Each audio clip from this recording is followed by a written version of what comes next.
call to order or bring back from recess our budget meeting. It's Monday, April 9th. Town functions, account 1035 is the first on the list, and that is Public Works, and that's page 114 in your budget books. Mr. Schneider is here along with some staff members. Mr. Moravsik, would you like to start us off? Yeah, Public Works, account 1035. I move the number $5,739,146. Second. Moved by Moravsik, seconded by Heed. Hello. Hi. I think I'm on. No. Doesn't sound like I'm on. There we go. There it is. I'm on. With me tonight, to my right, is Chris Lunn. He's manages the wastewater treatment plant. For those people who had a tour down there, he's probably one of those who gave you a tour. And then to my left is Stacy Ullman-Leach. She's the admin supervisor, who has helped put the budget together. If I could take about 3 to 5 minutes tonight to give a little briefing to the town council, because some of you are new to the Public Works budget or the years that that we've had some reductions, so I'll go quickly through it. The Public Works Department is tasked to do several major town operations. One is solid waste management, which is our waste disposal. This is not the transfer station. We have wastewater collection and treatment, that's fee-based. Fleet management, which is the vehicle replacement, parts and refueling. Public Works, which is the 7 or 8 cost centers that we'll start off with tonight. And then lastly, anything else that needs to be done, no one else wants to do it. We're kind of like the go-to department. Starting the budget, my staff, I asked my division heads to put together a level service budget. And level service was not only what we need to maintain the buildings, but the years where stuff was put off, where there was always the next year to fund something. My division heads came up with a budget that was $725,000 over the current budget. I looked at it, that wasn't going to happen. I reduced to about $400,000. So I had cut some. And then the manager's budget, as presented tonight, results in a $72,000 reduction from what we currently have. What the narrative in the budget book doesn't show is that years of the reductions to the Public Works funding. From a high of $7.7 million in the adopted FYE 09 budget to the current budget of $5.7 proposed, that's a reduction of $2 million. Percentage of Public Works of the pie, and that was on page 51 of the budget. There's that magic pie chart. In 2009, the Public Works functions, just the Public Works functions, not the enterprise funds that I manage, was 6.8% of that pie. We're down to 4.5%. Public Works in FYE 17 shouldered 79% of the general fund reduction. 18, 49% of that reduction. FYE 19, as proposed, we're going to shoulder 24%. The percentages are going down. There's just not much left. The impacts of the previous year's worth of reductions started with the internal. They really were not visible to the general public. Infrastructure repairs, grant writing, formalized training program, which will add to improvements to our current loss control program, mobile information management, capital improvement program planning. Those are all back office items that are critical to planning and putting future years' budgets together and maintaining the infrastructure, but we're not doing those. The impacts are becoming more visible.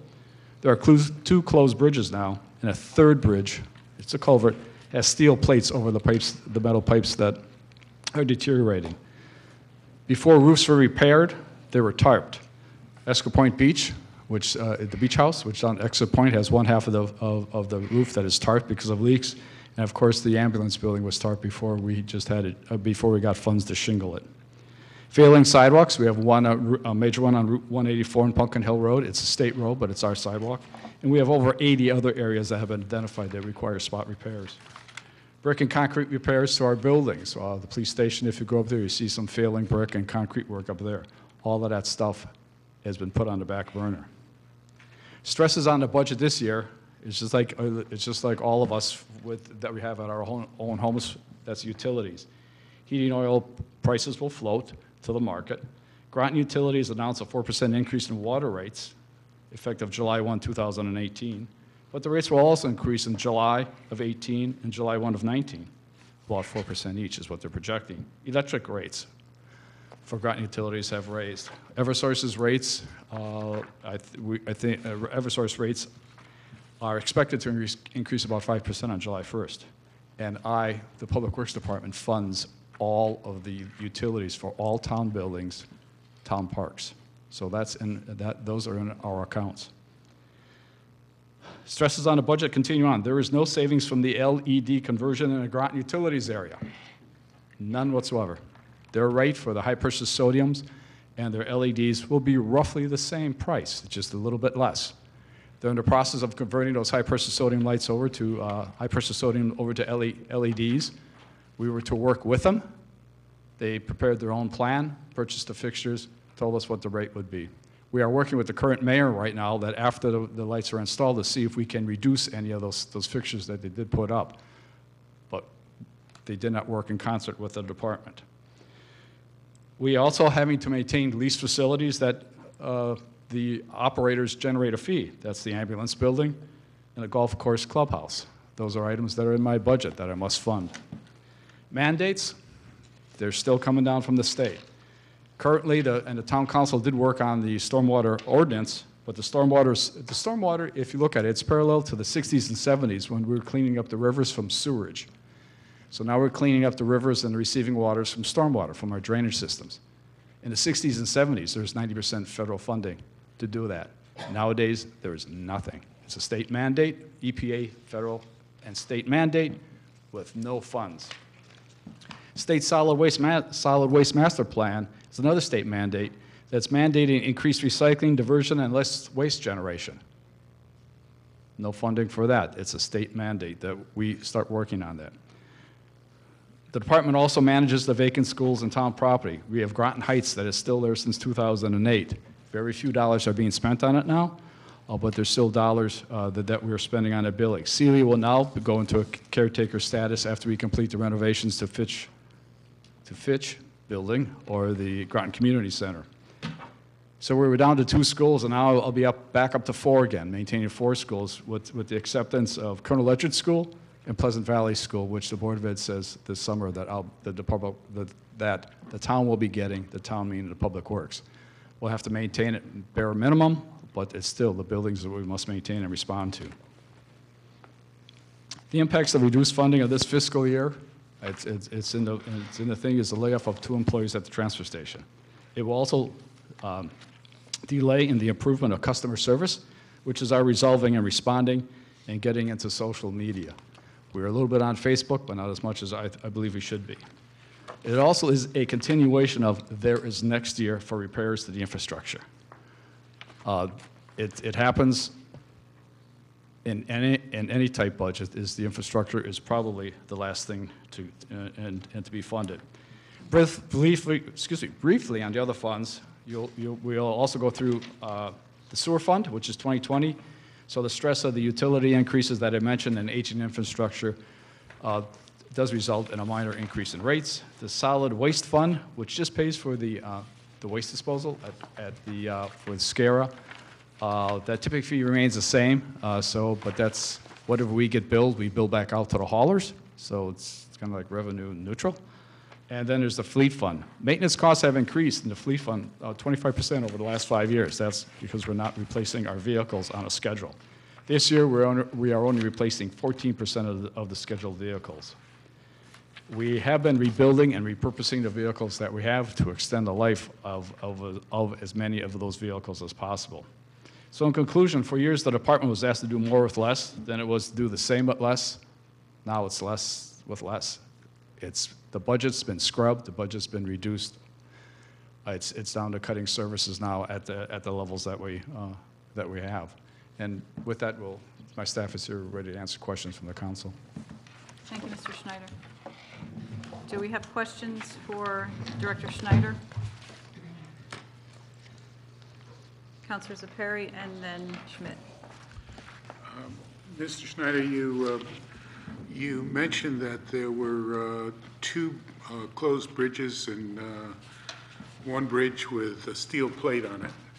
Now, before your budget was cut, or before the town manager recommended cutting your budget, did you have plans in the budget for repairing those bridges?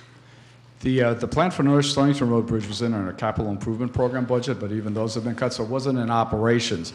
The other one, which is on Quaker Farm Road, that was one that we just recently closed. No, we haven't. We have not determined exactly what needs to be done, but it's in the neighborhood of $1 million. Anything like that would be placed into a budget. And the third one, which is on the vicinity of Binloss on River Road, we have put plates in. If it's a simple repair, Public Works could do it, but we have not quite estimated it yet. The issue is that infrastructure is failing, whether it be funded in our general fund or in our capital improvement programs. So right now, as far as this budget is concerned, those issues are not included in this budget. That's correct. And you had not intended to include them in this budget. At the cost of these things, these are not included in the operations budget. They'd be in the capital improvement. Okay.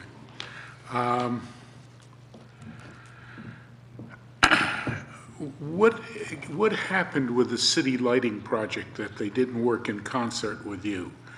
What did you expect from them, and how did they behave in response to your letting them know what you thought?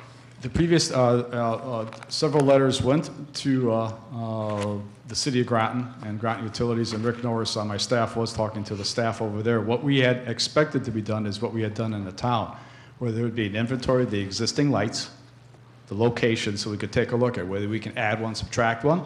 Yeah. Then we would also get the comment on the brightness, which is right now in the Eversource area, our side of the town, the service area, we have what we call a 3,000 Kelvin light, which is not as blue as a 4,000 Kelvin light. Excuse me.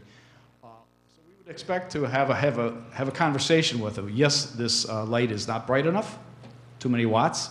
Can we reduce it? We wanted to go through with a full plan because it is their utility, but we're paying for the lights.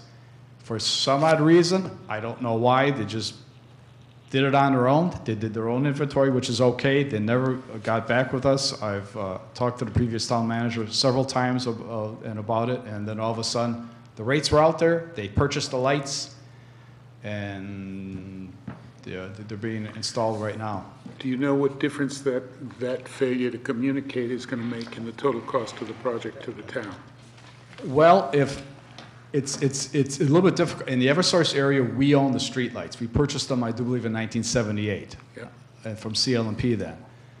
One of the issues previously was, would the city of Groton sell us the lights? You know, it's a capital asset to them. Will they sell us the lights? They have told us no.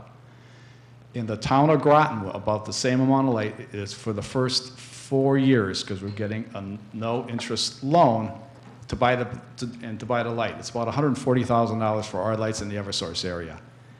In the city of Groton's area, it's about the same amount of money. In general terms, $140,000. The 5th year, our price goes from $140,000 down to about $40,000 for maintenance and electricity. Theirs stay constant. They've placed the maintenance and the capital replacement on the fixture for as long as the fixture is up there. So there is no savings. They'll pay off the capital in so many years, and then I don't know if it's a positive cash flow to them. So it's stable. Now, the town council also pays for the streetlights in the city of Groton itself, and Groton, Long Point, and Mumford Cove. You'll see that in their budgets. We do calculate that. But it was something that, from the department side, we wanted to sit down and discuss with them, see if there could be some savings somewhere. How they set their rates in it, that's way above me and as a department head. But we had we kept asking, and we could never get an answer back from them. So why they proceeded that way, I don't know. All I know is that we're living with what lights they have. We will take a look at them once they give us the mapping and see if we can reduce any of the lighting in some areas. Some areas we do believe are overlit, too much light. Some areas may not have enough. Thank you. Councilor Schmidt, and then Marasek. I just wanted to ask, under the financing plan, there's an income from lease fees. What do we lease? There's a whole series of facilities that we receive money from. Mostly they're cell towers. So they are located on landfills that I have to maintain. So that's where the money comes from. But there's a whole series of fees, usually for just the cell towers that we have. There's a couple other minor ones. Thank you. Thank you. Counselor Moravsik? Yeah, account 1035B, the vacant school structures. You had $99,000 in it, now you're asking only for 10,000 thereabouts. And we got 2 schools that just became vacant, you inherited 2 schools.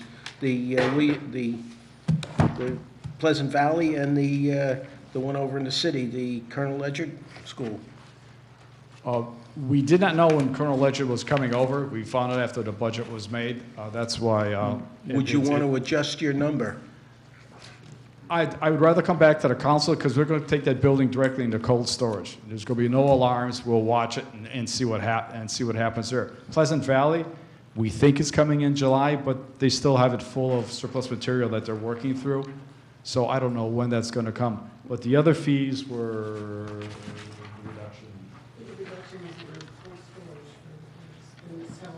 okay. So we took a look at the facilities that we had. Fitch Middle went from cold store, from medium storage. It had some heat there. Now it's a full building. So so it's out of the vacant school buildings into the operations account. So that's where some of the savings is there on that one. We moved it from 1035B to 1035-2. On your roads maintenance, I'm not asking for the number now, but can you work up the dollar figure per centerline mile? Yes. All those figures in it that we had at one time? Absolutely. And then email it to the council? Sure. And the town manager? Give it to And the other thing is, you're doing a real good job on paving, and I'd like you to extend that to the city, or offer it to the city also, if possible. Right now, since the bond has been extended 5 years, our original bond, there is time becoming available now that we can work with the city of Groton. We would resurface, they would do the other work that they do, but absolutely, we'd be happy to do that. Because it is the savings when you do it. There is. Counselor Atwater? Gary, just a couple of questions. On the fleet maintenance, is that just maintenance of vehicles, or is it also purchase of vehicles? The purchase of vehicles is in function 60/40, so these are the people. So it's the fleet mate, the people, their support items, which is the rags, just small incidentals. So we wanted to have the fleet program pure fleet replacement. So all the personnel are back into 1035A. So that's a long story. It's personnel and materials, but not the parts. So it'd be the rags, some training, papers, office supplies, that type of stuff. I noticed that it had a substantial jump in the budget this year, along with utilities were up like 40%. Is that? On the utility side, that's what I've spoken to just a little before. Fitch Middle is now becoming a full operational building, so the heat is on. The utilities, we're closing Sealy.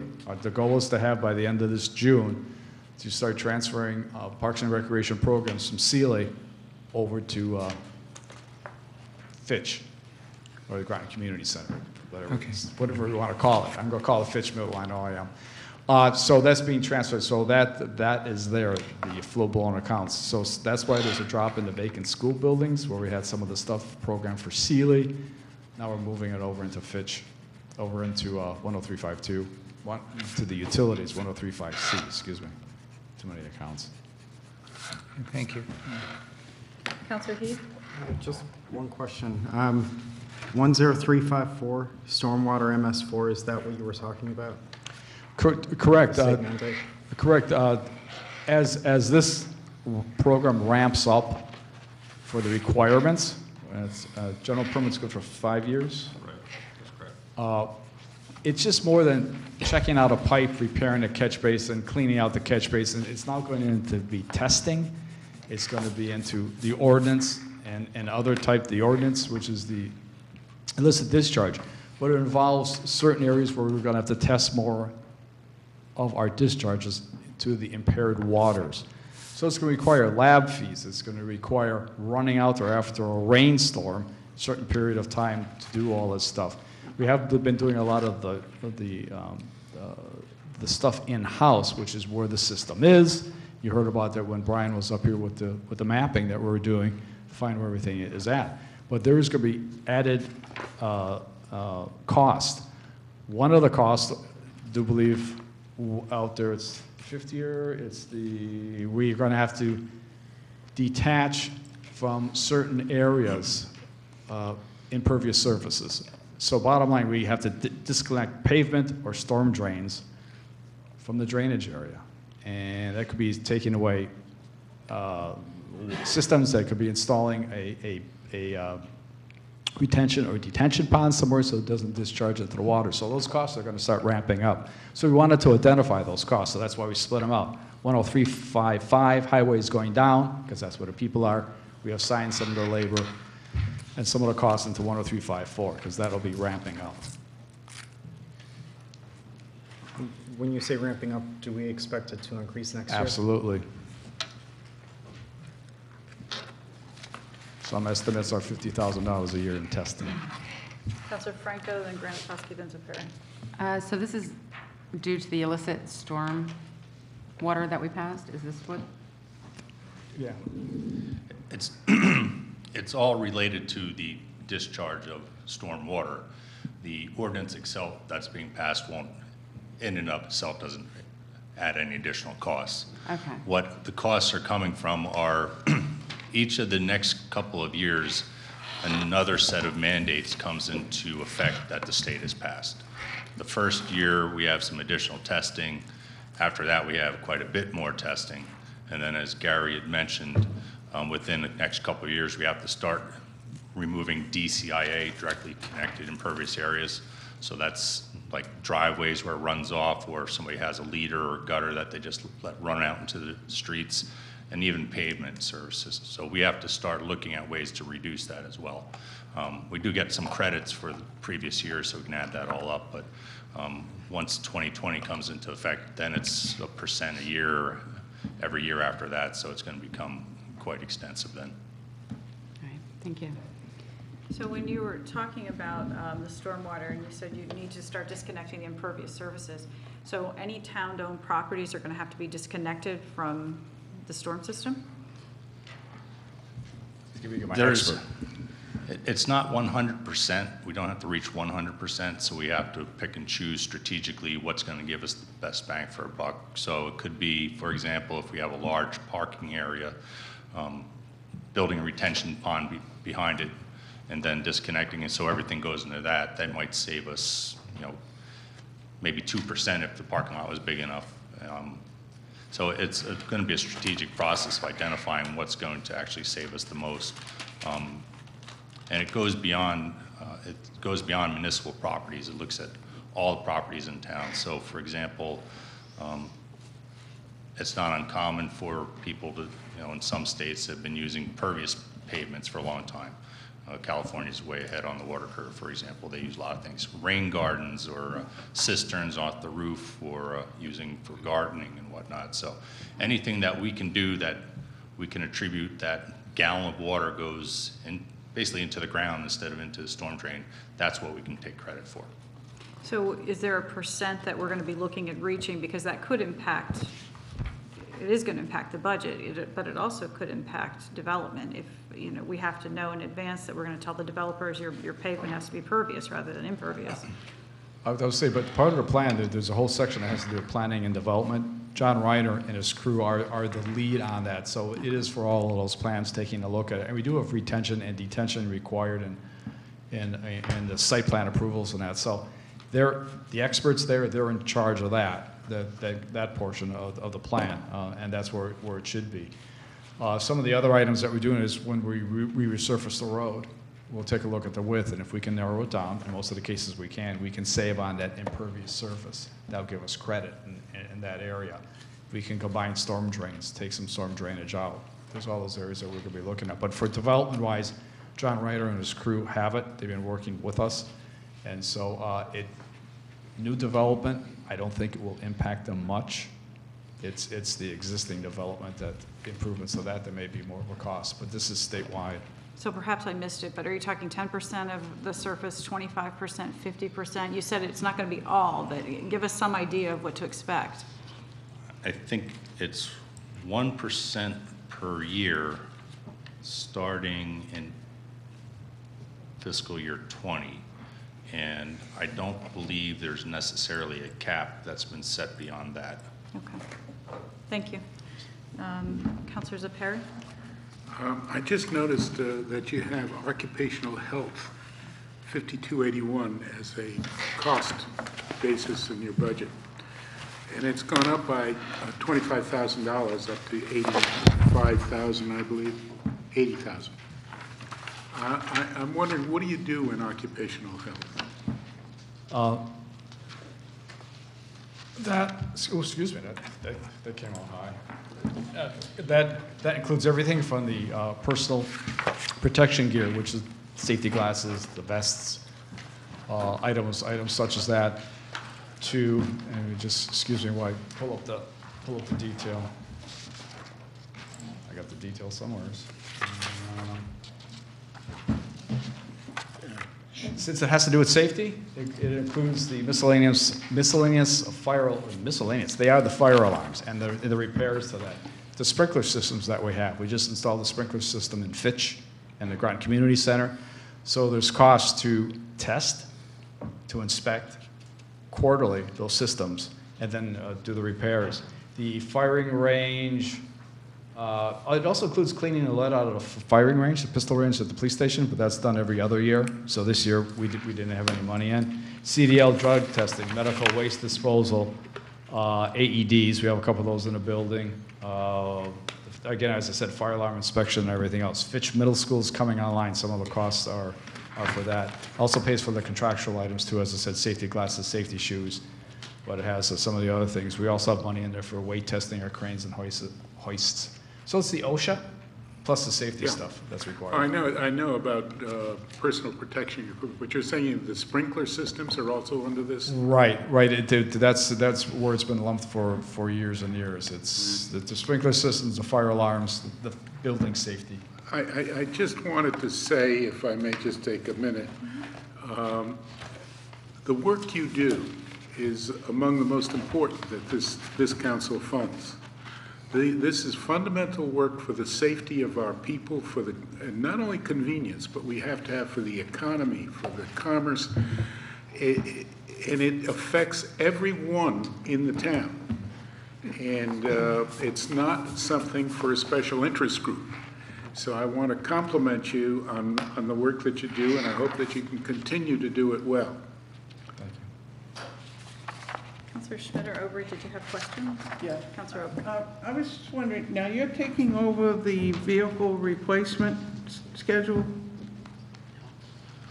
We have always provided that to the town managers. That started with Ronald Blank, then Mark Alfinger, and now Mr. All right, Burt. well, maybe I'm just confused because I noticed in many of our budgets, or some of our budgets, there hasn't been cost for vehicles. It's been moved. Is it moved to this account? No, the vehicle cost has been moved for a couple of years now, I believe. It's the fuel and the maintenance that was moved out of individual departments into the fleet fund, which we're going to get to in a few minutes. Oh, okay, I'll wait on that then. The other question I had is it a written agreement or just a practice from the past that we do pay for the electrical costs in the city and Groton, Longport, and Munford Cove and so forth? I've been here since 1983, and it has been since that time. All I can provide is what I can remember back from 1983 when I asked the question. It was the Pequannock Bridge, the fire companies used to pay for the street lighting in their fire districts. And I do believe it was the city of Groton then came to the town and say, you know, you're paying for it in the town, this is part of the town, you should fund ours. And then Pequannock Bridge came in and the other fire districts. So it was, there's nothing written, thou shall fund it. It's always, if you fund the lights in one place, you fund the lights in the other place. So I know it's a really fuzzy answer, but that's all that was told to me back in what I can remember in 1983 is it started and the other groups fell on it. But the Pequannock Bridge were paying for their own street lights, just like the Gales Ferry Fire District one still pays. The Gales Ferry District still pays. I know that's Ledger. That's where I live. Pays for street lights. I'm sorry, I have a little trouble. You kind of go quickly when you're okay. talking. I'm sorry. I got the first part. It was towards the end, Okay. I was losing you there. Yeah, so that's all I know is what I was told back in 1983, is it started way back when, I think before 78, where the town council agreed to pay for the political subdivision, and then the other fire companies asked, why are we paying, and the town just took it on. But there's no written agreement that I know of. Okay. Well, I'm just wondering, since there seems to be two paths being created for the light posts, I'm thinking maybe it's something we should be looking into and find out if there is actually a written commitment on the part of the town. Certainly can't do it, wouldn't do anything about it now, I don't think, but I think it's something we need to look at. Unless we can improve relations with what's going to be done with the electricity and the poles and so forth. The other thing, you were mentioning repairs. I know it's a carryover from last year, but is there monies for the repairs that are going to be done at Par 4? That's a capital project, and so when the council reviews all the capital improvement projects, which I do believe is next Tuesday night, that's one of the projects that's in there. Yeah. We have $35,000 project in there to redo that front entranceway, which is their main priority there, to make it better handicap accessible and just safer. It's in kind of bad shape, and at least cosmetically, and it's not very good for accessibility. So that is in there at this point. Okay, so we have 35,000. It's not really a CIP that we have to agree to this year, right? It's in the CIP list for next Tuesday for when we review the list. Oh, 'cause And I thought- did meet with the owners of Par 4, and that was their request, was that was the project they've asked for. Okay. I guess the other question I have is, I know we cut back up at the waste, whatever you want to call it. I used to call it a dump. And one of the biggest things that people are talking to me about is the and my understanding is that if we make these changes, we can't make the mulch. Is that correct? What will be left at the transfer station is a supervisor up there that has other duties and one equipment operator, which will be supported by personnel on highway. And included in the budget is $10,000 for the busy season, having people work overtime on Saturdays up there. We're only looking at being open 4 to 5 hours on each one of those days to service the residents. What will happen, the reason we made so much leaf compost is that we took the leaves from contractors, took it from our own operations, took it from contractors, which are landscapers, we took it from other towns, we took it from the residents, and we took it from our own operations. We'll still continue to take it from if a resident drops it off in our own operations. We need to stop the landscape contractors from coming in other towns because we just don't have the personnel. There is a permit, general permit for leaf composting. We got to take the temperature. It's like having a baby. You got to turn it, you got to burp it, you got to make sure there's enough water in it, and you got to, it's my God, it comes out nice. We just don't have the personnel. With their cuts, that there's just nothing left. So we will still take the product. We'll still put it up on the Wells Road landfill. The mountain of leaves up there will be smaller. We know that. And whatever we can, we'll sieve. But there'll be a smaller quantity that'll be available to the public to come in and take. The chips, we'll still double grind, so the wood chips will be there. But if we can't get rid of them, because residents either don't have the opportunity to take them themselves, is that the regional authority, SCARA, has placed in their budget money to take chips away from all the surrounding landfills for composting at other sites. So they will offer that service too. If a town has too many wood chips, can't get rid of them, they'll come and pick them up and transport them to a site that will use them, either a composting site in Rhode Island, or there's one mid-state that uses the wood chips. So there will be some product, but not at the quantity and not at the times. Okay. Are there any other questions for Mr. Schneider regarding this account? Councilor Franco. I'd like to ask Town Manager Burt, why you cut from where he was down further, what your thought process was. Sure. I was basically directed that look at any cuts that don't totally eliminate a service. That's kind of the mandate to me going into this process. We had one of the things we asked for the individual departments is show us, under that 5% reduction with different items. We scoured through there and then talked about those items with the departments in terms of if we do to cut this, will that totally eliminate a service, et cetera. And then I was told to then present that to the council as an option, and then, which I did. It still keeps open 2 days, doesn't totally eliminate it, so that followed within the mandate of something to present to the council. But you don't do it lightly, and don't lay off people lightly, but it's a tough budget year. Okay, thank you. Are there any further questions or comments from the council? I do. What is the line, it's in the operating expenses, the 5290. What does that actually cover? That is the professional and technical services. That covers everything from the copy machines, the maintenance contracts we have on the copy machines, to some of the environmental services that we have, which is some of the testing that we must do on the water. It does also include items for the custodial. The major item there is the custodial service. We have a private contractor that cleans our buildings, so it is there. It does include items like extermination. We do have some septic tanks, and we're not all on public sewer, so we need to pump those. Hazardous waste hauler. We have some oil water separators around our maintenance operations that we must pump out the oils, the grease, and those items. Grease removal from the senior center has one grease tank, one grease trap outside, so we pump that out. Storage unit. There's another item there for land for the Mystic toilets. We do pay rental fee to the Mystic Arts Association. That's called something else now. We do rent the land from them. So that number is in there. That's approximately $11,000 that we pay for rent on that land. So there's other things, weed control, Vita root monitoring, which is all of our oil tanks that we have, our fuel tanks.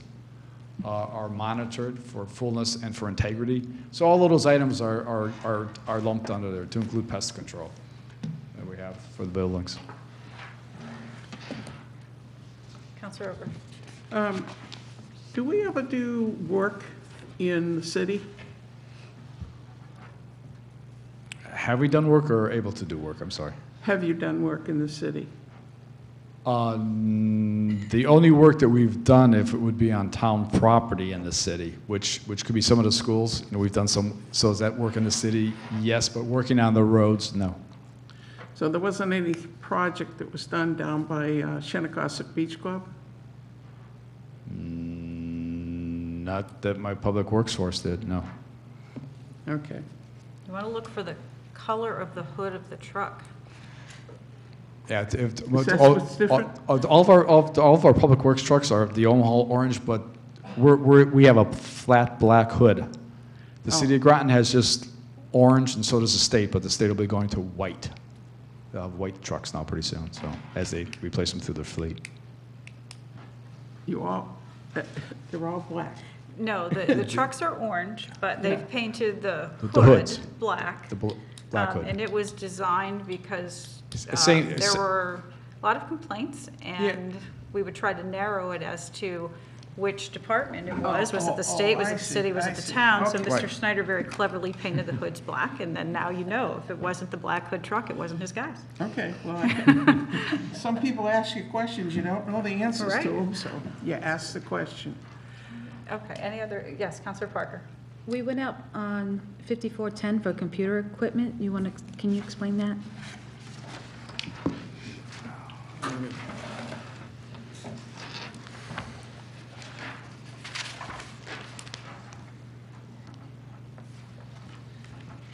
What we have is direct digital control, which controls the ventilation, the heating equipment in all the buildings. What we need to do is we need to add an upgrade and then the controller unit for not only Fitch, but we want to also for Fitch Middle School. So there's some items there. The rest of it is to upgrade it. So my staff from a smartphone can answer those, not answer those questions, can respond to a building instead of literally driving back to the highway garage, getting in there, going to a desktop computer.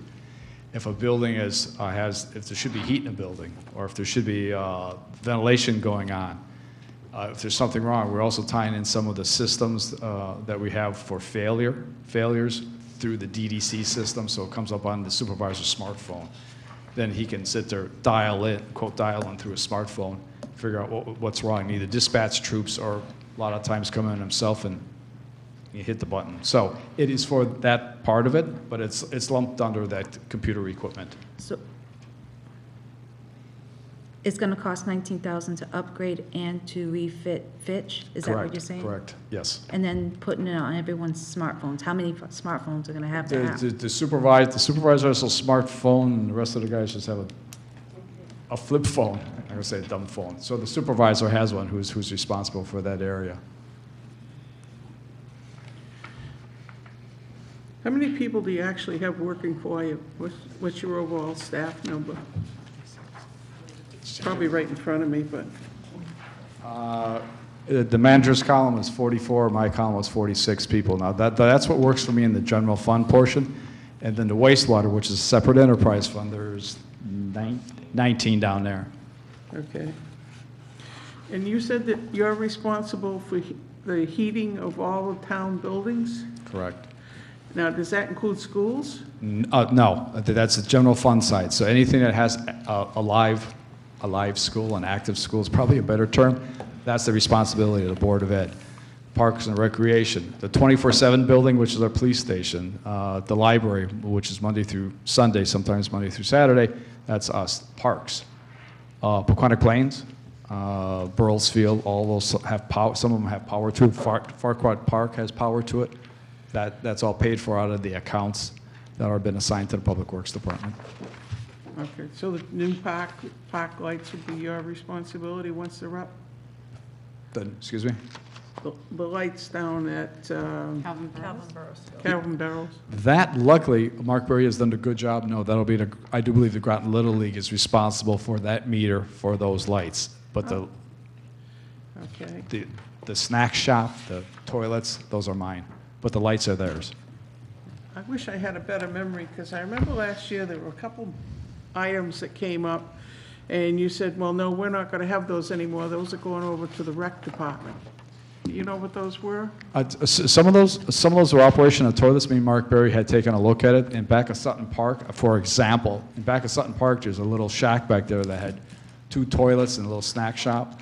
By the time that we got through all what it would cost to send a cleaner down there to clean them, is cheaper putting a porta-can down there. So Mark Berry is doing that. There's a couple other items that he has done like that. We took a look at to see where we could cut back, what his staff could do. So he has a better handle on it. So I had a whole list. We sat there and we worked together. The list was smaller than what I was wishing to give them, but it worked out. We worked it out well. So we worked together on that issue. But that was one example, like those items. Is there any further discussion for account 1035? There's a million questions, but Can I just ask one more question? Certainly. So from going from the 46 down to the 44 in staff, which is that's the closing of the dump for down to 2 days, is that what you're saying? Correct. What are we saving by doing that? Two employees and their benefits. I'm looking at my finance director to see if we have that calculation, because the bottom line, I know, comes out. Town manager, I believe, has it. Looks like it's about 127,000 and change.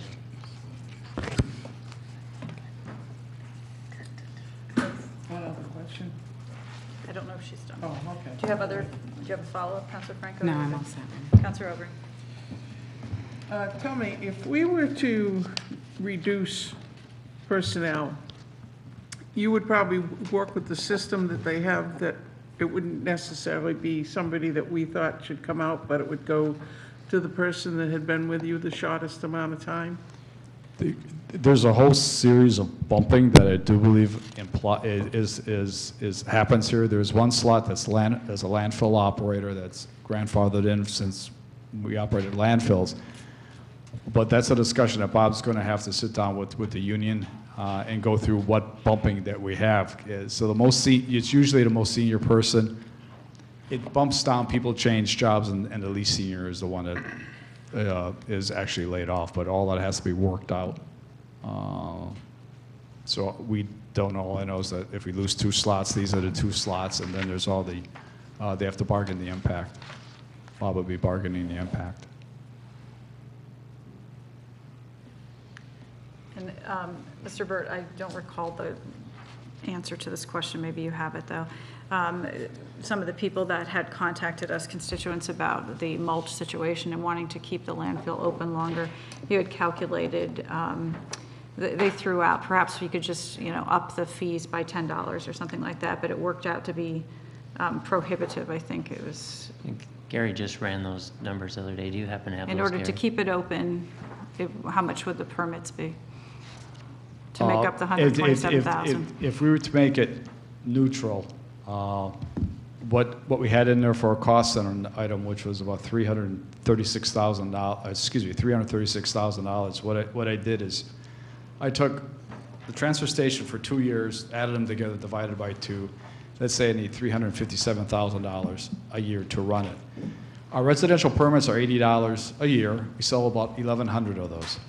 The day trips are $20 per day, and we sell about 1,200 of those. So there's roughly a 72-28 split between the yearly permits and the daily trips. And so what I did was just math. 72% of the $357,000 to run the whole transfer station to pay for the disposal. Right now we only generate about $88,000. We would need to generate that difference, which the permit will be, a yearly permit would be about $235 per permit. The day trips, which is 28% of that number, and we only make about $25,000 per day trip, we need to increase it to $80 a day to be revenue neutral. That would be a death spiral. At that price, there'd be less people coming in, the expenses go up, and less people coming in. It's a death spiral. I know the council, we haven't changed the permits in the last 3 or 4 years. Adding $10 or $20, it's something, but it's not going to fund one more person. The permits. Councilor Franco? I'm sorry. The permits, don't they begin like August 1st? We did move them on September 1st because the fiscal year and July 1st was just so hectic, the opening and closing books, and then trying to get the money into which year it was and getting it. So we just moved it to September 1st is when the permits are due. It's just a calmer period of time. And it's at the end of the summer period for the people who had used the transfer station. I think it was well received. Instead of having the permits sold at the transfer station itself, we used to hire a person from one of the manpower places. We asked the residents either you can mail it in or you can come to the front counter here, and they've accepted that. They've come to the front counter here. We haven't had many complaints about that. We don't sell them on Saturdays anymore. So that's been handled. That's been handled well. But to raise the fees to cover the cost of it would just be too high because it's just supposed to be residential. We don't do commercial. None of the commercial contractors are supposed to come in use that station. It's just for the resident with their household. Are there some people that come in there who have a residential permit and it's the same roof, must have been being tore off every other week? Yeah, absolutely. But the person says they're taking it from their house, from their own residence, so it's kind of hard to trace back, the manpower to trace it back to telling a person he's a contractor. It's just really not worth the effort. Now, Stonington does take contractors in, but they have a scale, so they can charge That's by on weight. Wells Road? Wells Road, is that where that was?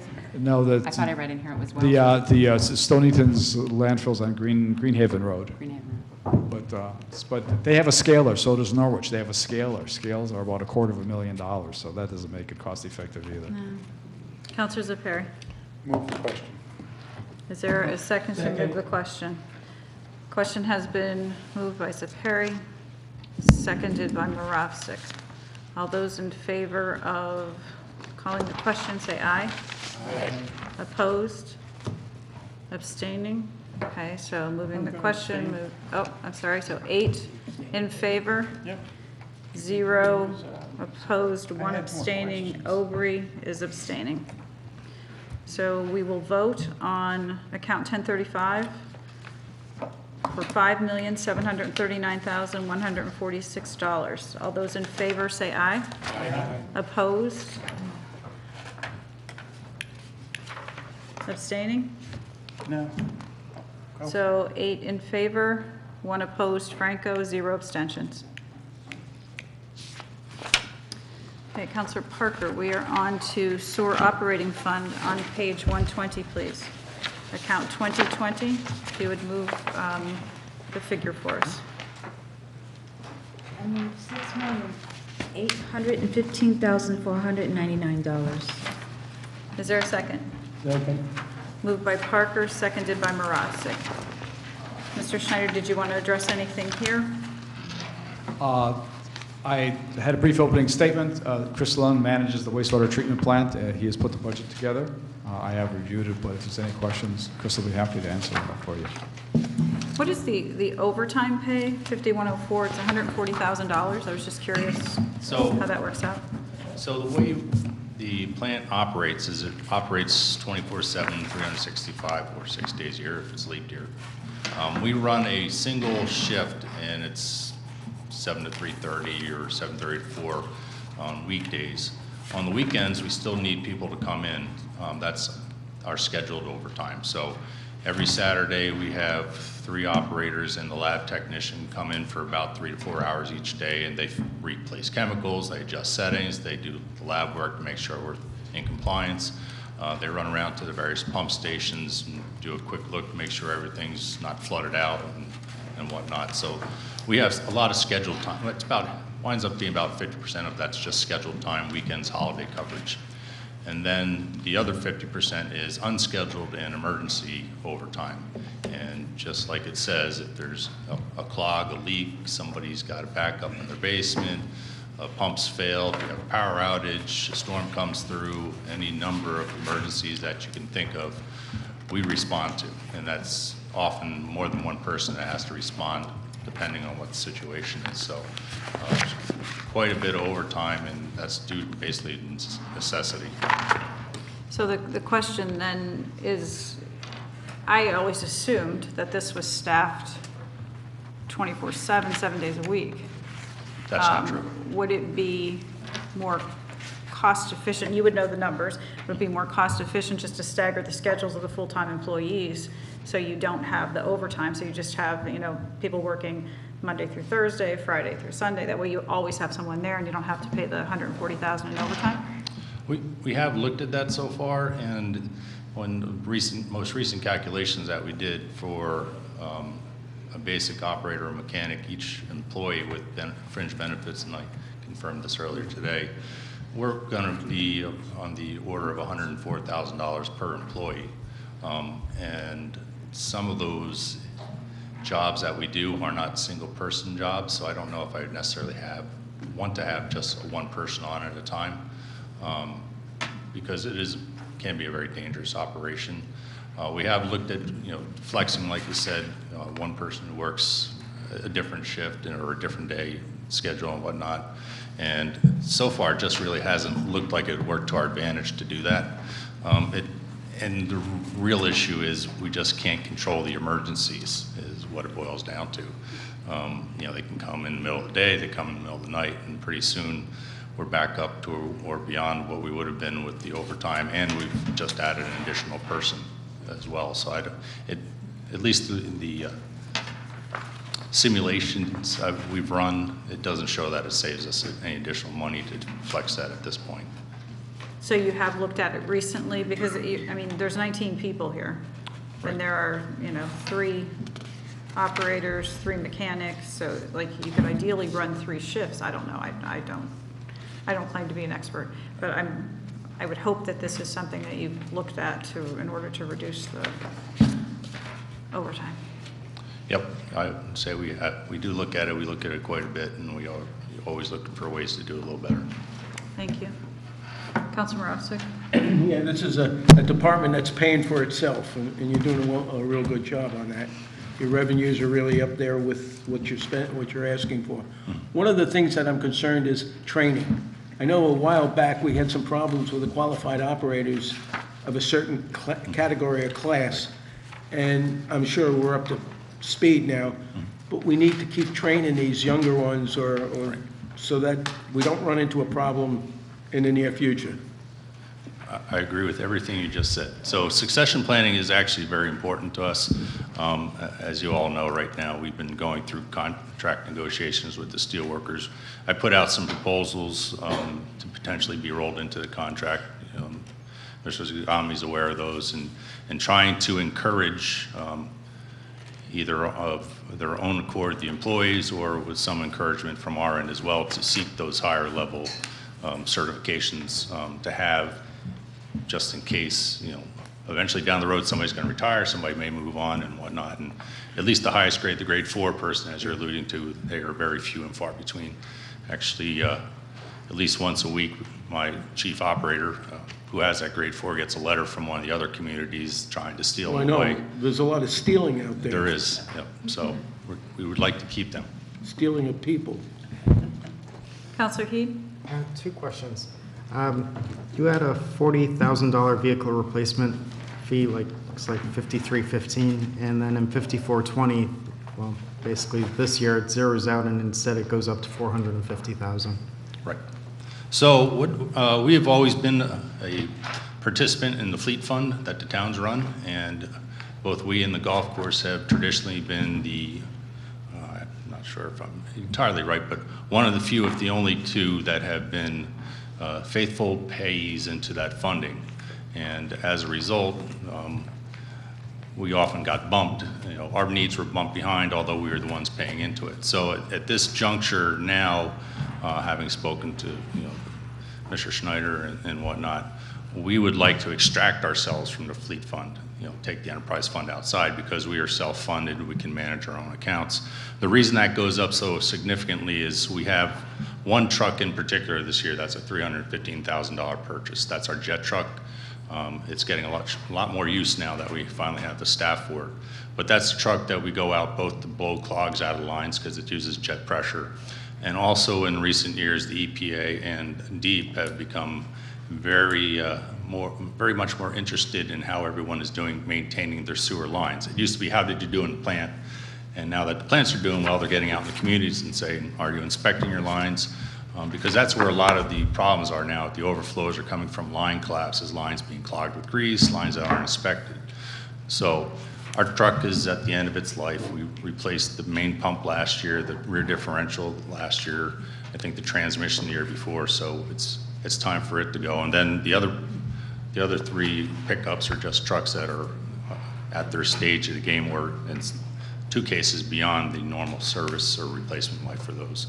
So that's why it shows up all of a sudden as this big vehicle lump sum.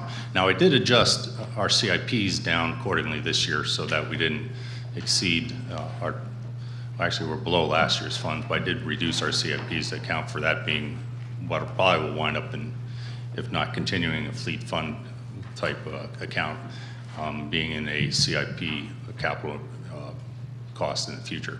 But that is our single biggest truck. We don't have a lot of other dump trucks. Most of it are just the small work trucks. All right, and second question, if you could just talk about your debt repayment schedule. My question comes down to, is it set up in such a way that there will be a few years between the time that you take another bond and the time that it's paid off, so you can, just curious if you build up reserves? So the Fort Hill Homes debt program that's already alluded to in here was set up prior to my arrival, and that extends through 2030, at which point that is paid off. And then I wouldn't speculate what bonds might be next at 2030. We're trying to get ahead right now of our capital expenses. We have a couple big projects that are going on right now that were bonded, so we will see additional debt repayment in the next couple of years as we finish those projects. But our goal overall is to try to get away from bonding. And so As each of the years, I've been trying to push up our rates a little bit more. I've been trying to put that into the capital side of things so that we can start doing larger capital projects, but not have to wait till we have projects of such scope that they need to be bonded.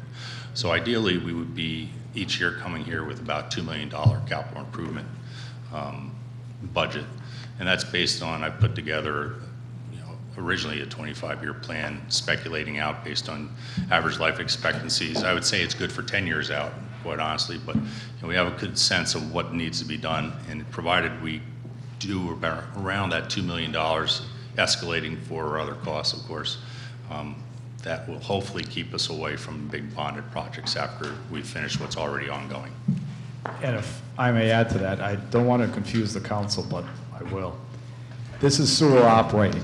This was a major repair of the lines in the Fort Hill area, and that's a repair, so it was bonded here. It doesn't mean that there won't be other bonded projects in the sewer district, which is something different. That pays for the major pump stations, the replacements of, or large renovations, the major pump stations, or the major replacements to the wastewater treatment plant. It doesn't pay for pumps or process equipment. Well, right now, it was just recently bonded, $8.5 million to replace the Fishtown Road pump station at about $1.5 million, and to renovate as new the effluent pump station. So in the operations portion, no. In the sewer district, there may be, and there's bonding out there in the sewer district that, looking to my finance director, is saying yes. So operationally, no. I just want to make sure the council understands, but there is another location. Well, this debt from sewer operating was an unusual case. We Correct. don't normally do debt, and this is actually a clean water fund from the state of Connecticut. It's not bonds.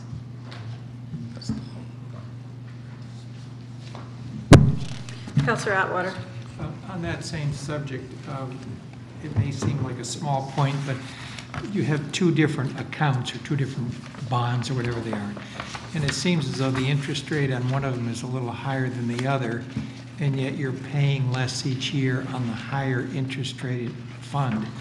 Wouldn't it make sense to switch those around and lower the cost of the higher fund quicker? Are you referring to the clean water fund loans? Yes. Yeah. The state establishes those repayment schedules, and there were two separate loans from the state. So we don't have any control of No, that? they established the debt repayment schedule. Okay, and I had one other question on, you say you raised the fees, I guess from $32 to $33 this past year, and I see that there is 360-something thousand that comes from the general fund. Can you continue to raise the user fees each year so that there's zero coming from the general fund? So that's actually not coming from the general fund, that's coming from our fund balance. Oh, your fund? Yeah, so we don't get any funding from the general fund. Okay, thank you. Councilor Moravsik, and then Franco. Gary, down in Groton Long Point, behind the casino, the deep well pit there where there was a crack, did you ever fix that? The major pump station, it was the About 10 feet down, there's a crack. I know one of the stations down there was leaking. It was grouted. That was, I don't know if it was. Yeah, I'm not familiar. All right, it was before Chris. So bottom line is the contractor showed us, we had a contractor come in, or the business rep come in, and he trained us, and so we did grout it, so we stopped the water infiltration coming through that crack. So we used like an epoxy, a water expanding epoxy that we injected into the soil, and it closed it right up. So that one is not leaking anymore. That's the one you blame me for breaking. Well, if you were the public works director down there, you always, well, it's, the public works director is responsible for everything. Councilor Franco, and then Parker. So I'm looking at page 122, and it says the financing plan, and it says fund balance applied, and it's $364,900. That's the money that's going to go into the general fund from your department? That's Our fund balance that we're going to draw from to put into. From your fund balance? Yes. To put into there. Gotcha. Yep. If you look on page 125, there's on the bottom, it's real small this year, it has the audited fund balance, estimated fund balance, and percentage of, so that's fund balance of the fund. So just as a general, and financing plan, if it says general fund, that means it's coming out of the town's general fund. If it says fund balance applied, it's coming from that individual account's enterprise fund, if you will. So you'll see this again when we get to Parks and Rec with the golf course. There'll be fund balance applied there. It doesn't mean it's general fund. So just watch for general fund versus fund balance. Are there other comments? Councilor Parker, did you have something? No? Councilor Zapata? Just as a matter of curiosity, this is so small an item that I almost hesitate to ask, but there's a 5158. It's a $1,375 payment for life insurance. For whom do we buy life insurance?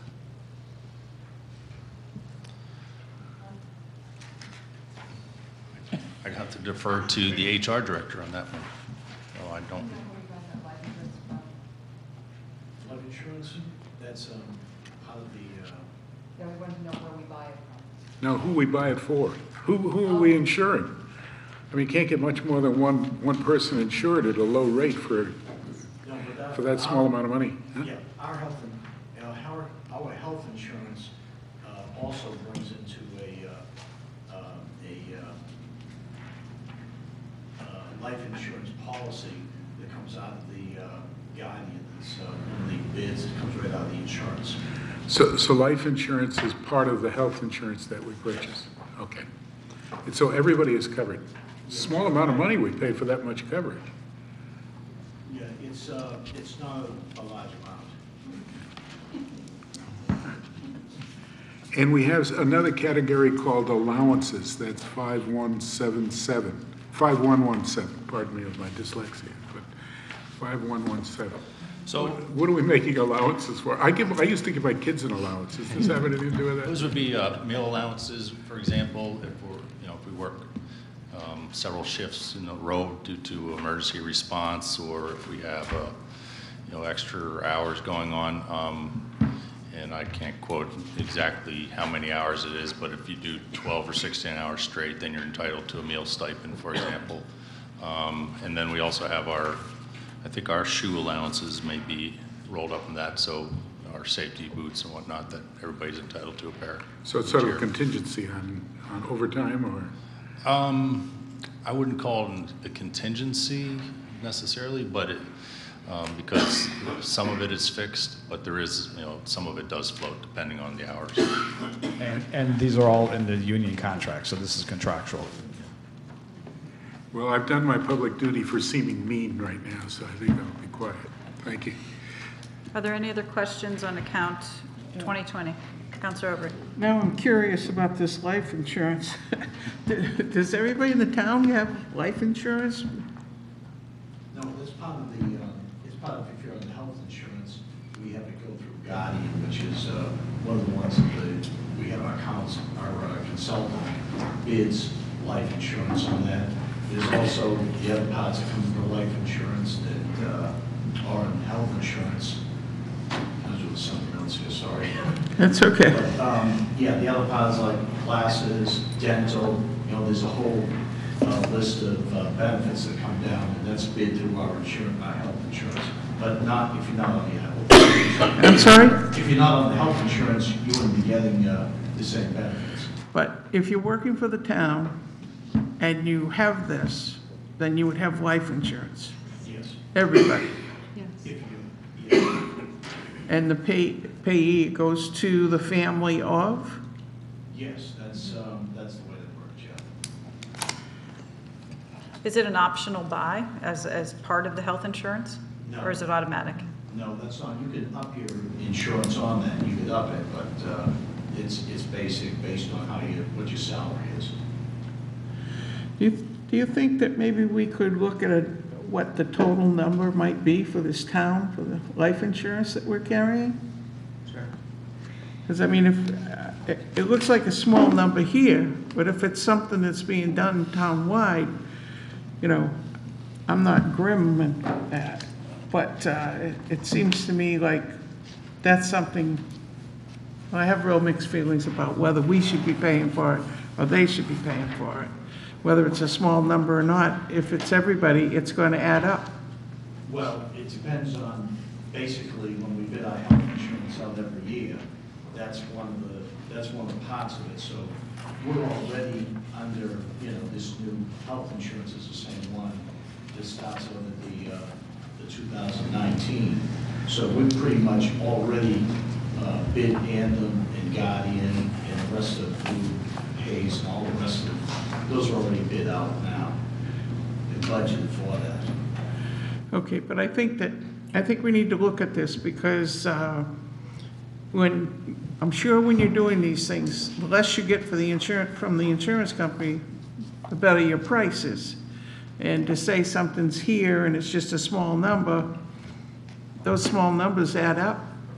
If we were to go back and look at each one we've been looking at, maybe you're the only person that's been honest enough to put it in there separately. No, But, they're in there, I've seen. okay. I take that back. It was not a good way to put that. I apologize for that. But what do you want to say? No, what I was saying, that the reason it's in there because it's based on, it's an enterprise fund, so all the costs, which is insurance, workers' comp, all of those items are in there to include. There's a cost allocation, which is the manager's time, the finance director's time working on issues, purchase orders issued. So it's in there. It's identified. There's no general fund dollars that fund any of the personnel or any of the items in the sewer use fund because it can generate a fee. So that. Yes, but my point is. Oh, no, absolutely, absolutely. You add them all up, but that's why it's identified there. And let's say not in the 1035 by general public works budget, it's not there. But here it's because we want to charge this fund for everything that the town provides or When somebody leaves employment, they leave that behind? Right. So,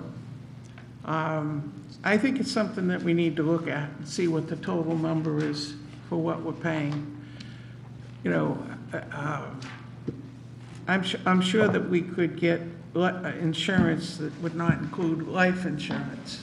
I think, it might be something that we offer to employees that they could have automatically taken out if they wanted to have life insurance. But I think as long as we have workman's comp and the other things that take care of the people while they're working here if they have a problem. But I really don't see the point of the town putting insurance on. Cindy? Oh, I was just going to say, when we do the self-funded plans, you'll see the insurance for the general fund employees are listed on that page too. So when we do that budget, we could talk about the life insurance at that time. Okay, But thank I you. do believe that the life insurance, like health insurance, is a negotiated item Yeah, in the these are contracts. They're contractual items, so. The life insurance is part of what they contracted, what they negotiated for? Because it's part of, anything that's part of that insurance policy, all the pieces that go inside the insurance policy and the health insurance are all part of that same benefit. So when we're negotiating to get insurance, we can't say what type of insurance we want or what's going to be in it. The union does? No, not that the union does. What you're doing is you're negotiating, and when you have several different bargaining units, and you have a non-union unit, and what you come across is that we want to have basically all the same insurance benefits across the board. So. Well, I understand that. I have no problem with the fact that it should be fairness across the board, but I don't think it needs to be life insurance as well. I don't think that's the responsibility of the town. So then that then, would have to be negotiated out. With the Right. contract. Well, we're going to look into what the numbers are, and then maybe in the future, when you're negotiating, so you can direct the manager when, the next time there's a union contract coming up, because they just settled a whole bunch of union contracts. Understood. So in the future, then, we could ask if he could consider that. Counselor Atwater? Having I think spent, John had something to say. Leanne, having spent many years in the insurance industry, it's customary when you have group insurance, which is group life insurance, group health insurance, and so on, that in the private sector, it's a benefit when you go to work. And I think to be competitive in the town, to hire people they want that same kind of package, and therefore it's probably included. I don't care. Well, I'm just saying that it's a customary benefit in the private sector. We're trying to find ways to save money. It might be I just a understand, but small you're not- Mr. number Byrd there. does want to say something now? Page 98 does include the total cost. It's $16,263 townwide, so $16,000. Okay. Okay, so we are on account 2020, sewer operating. If there's no further discussion, I'll call for a vote on $6,815,499. All those in favor say aye. Aye. Opposed? Abstentions? So moved unanimously. Counselor Franco, page 126, account 2030, solid waste fund. I move for solid waste, account number 2030, $1,694,483. Moved by Franco and seconded by Heed. Is there anything you'd like to add here, Mr. Schneider? Just that this really is the bills from SCARA that come to us from the haulers.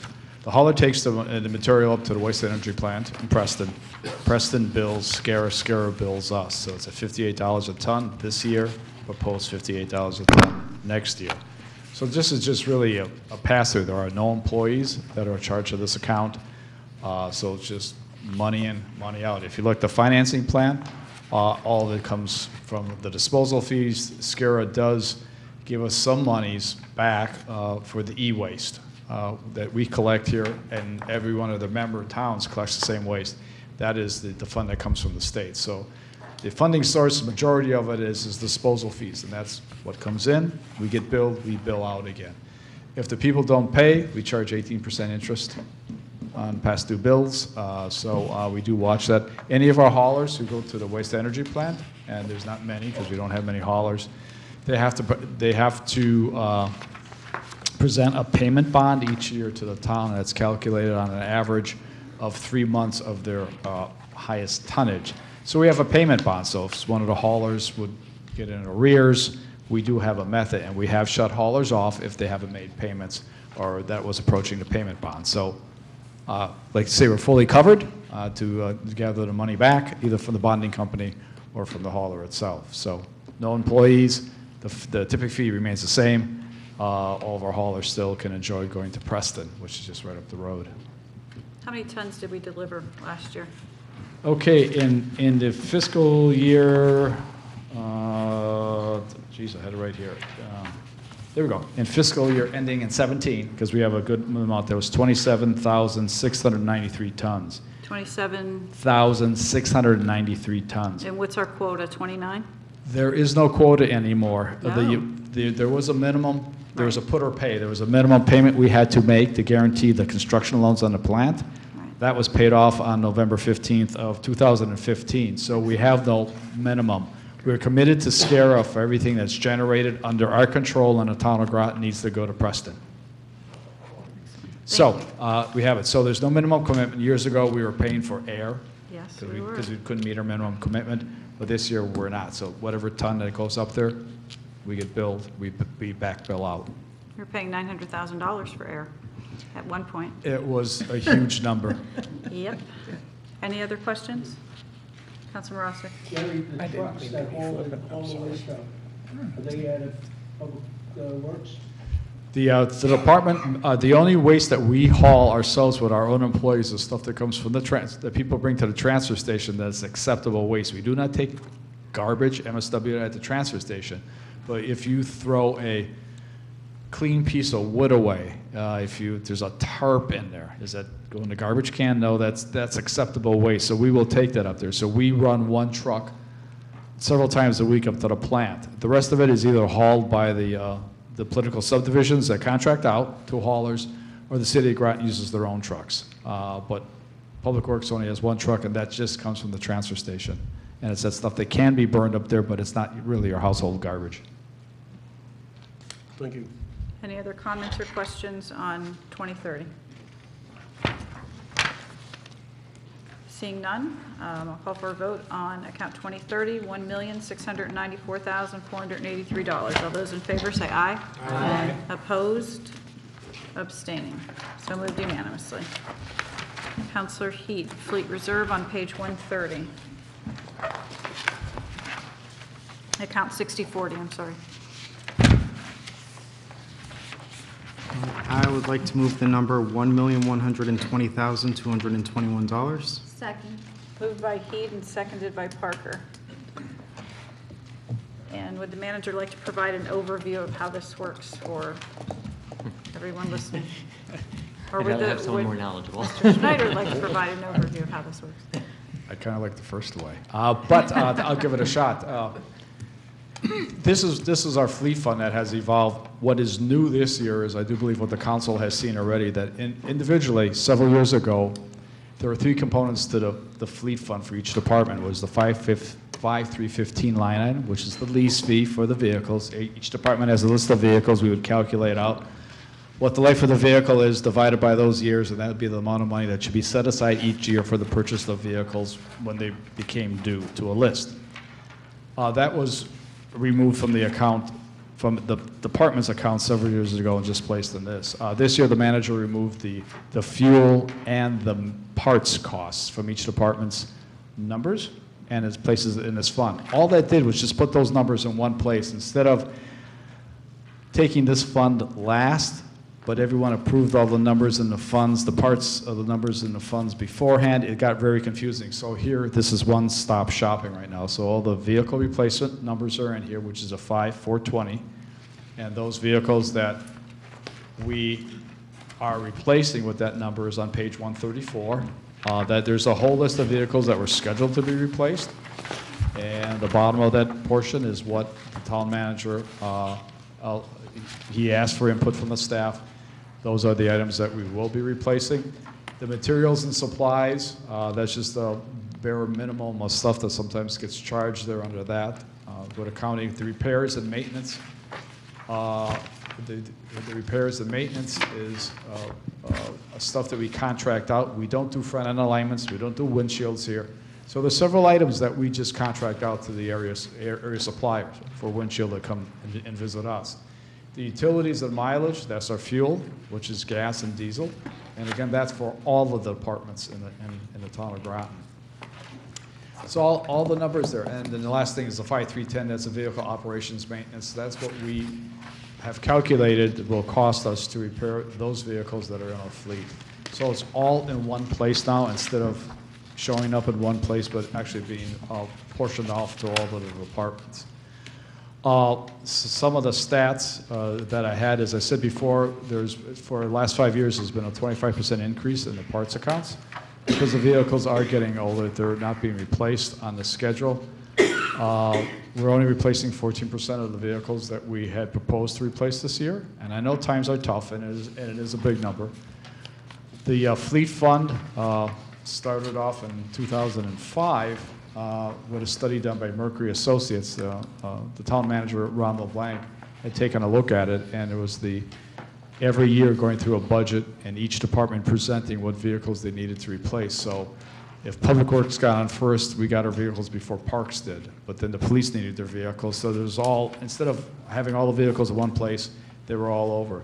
We did a fleet study back at that time that recommended, and it was approved by the council back then, to start a fleet replacement fund, which was a utilization study on all the vehicles that we had and design a service-based chargeback rates to recover the cost of the fleet management, and then program out level service funding so we didn't have the ups and downs as we've seen in wastewater. All of a sudden we have to buy a $350,000 truck, and the next year you only buy one pickup truck. The ups and downs really make it tough for budgeting. So what happened, that was in 2005. What really happened is that we were going strong until, let's see, when the fund balance was high in 2006 and 2007, we had $1.3 million in our undesignated fund balance, or our fund balance for this. The council at that time took $1 million from this fund and transferred it to the general fund, leaving us at $300,000.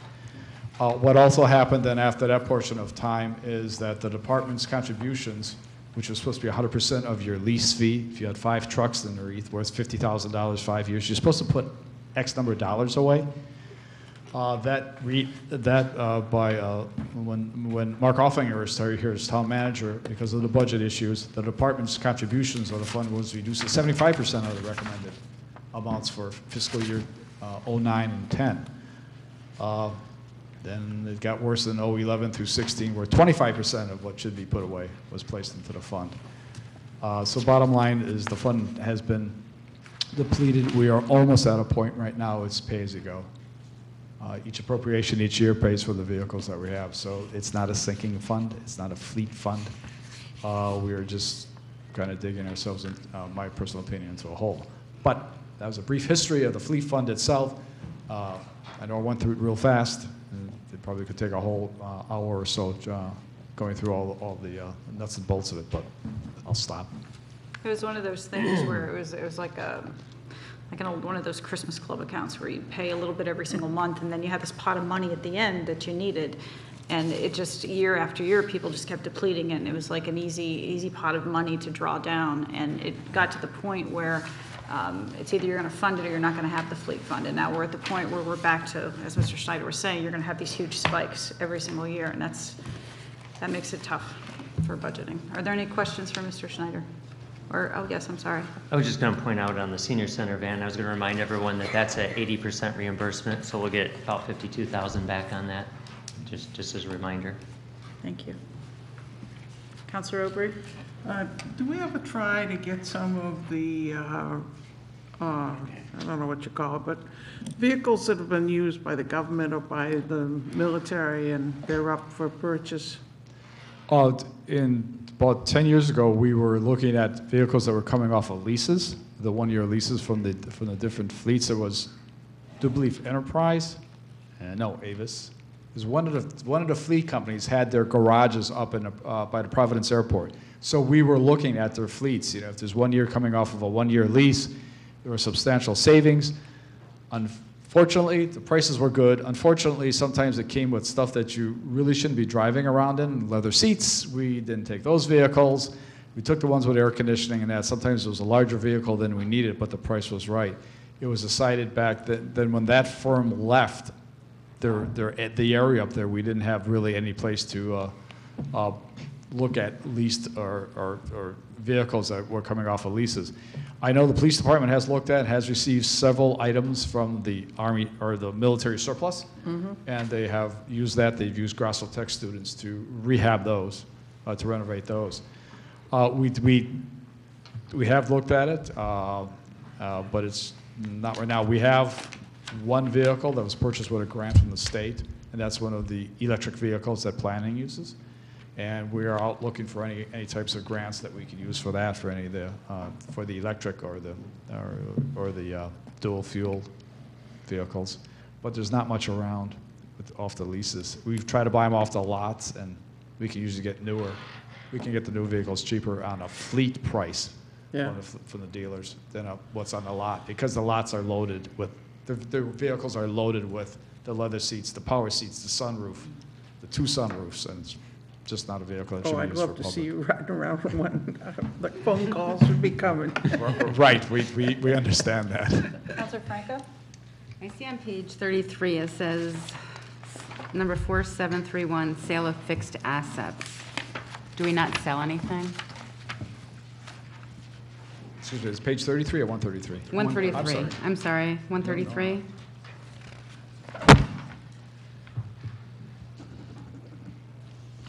Number 4731, sale of fixed assets, it says 0.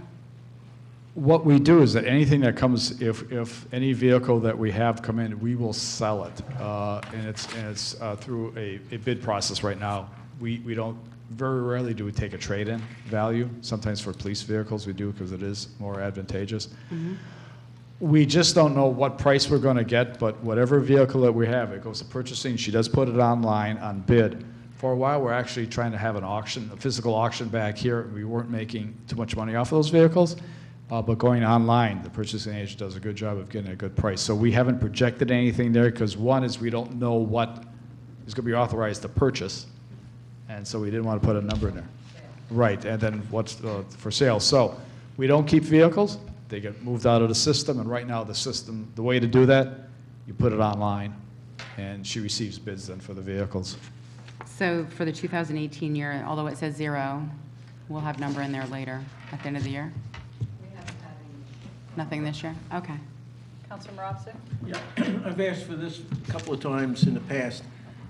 The list of all the vehicles, not the ones that are programmed for replacement, but do we have a list of all the vehicles? Absolutely. I'll give it to the manager tomorrow morning. You know, it Second would thing. be nice to be able to see them Absolutely. along with the ones that we're going to replace. We have all the vehicles. We're the keeper of the license plates, meaning that even the ones for the city of Groton, that we may even have that list of their vehicles too. Anything with a Grow plate on it, we're the custodian of the license plates. So I do believe I can provide that list too. But we have the list. Because I see a lot of real nice new vehicles around town with painted yellow with the black hoods on it. And I'm just wondering, you know, how many of these we have? It's there. It's a year, make, and model.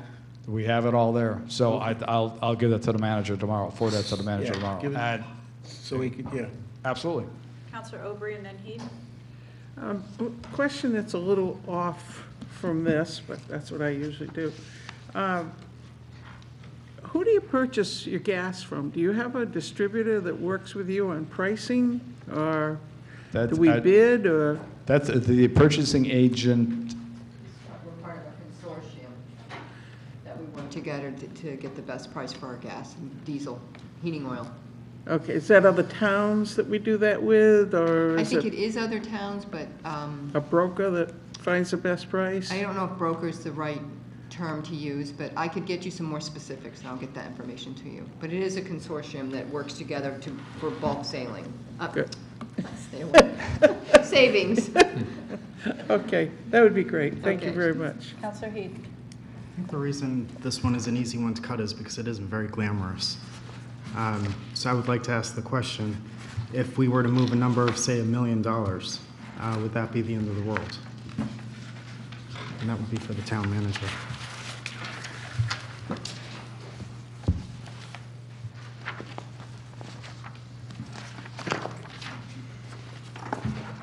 Are you moving a number? No, I was asking the Okay. question. Instead of the 1.12? Exactly.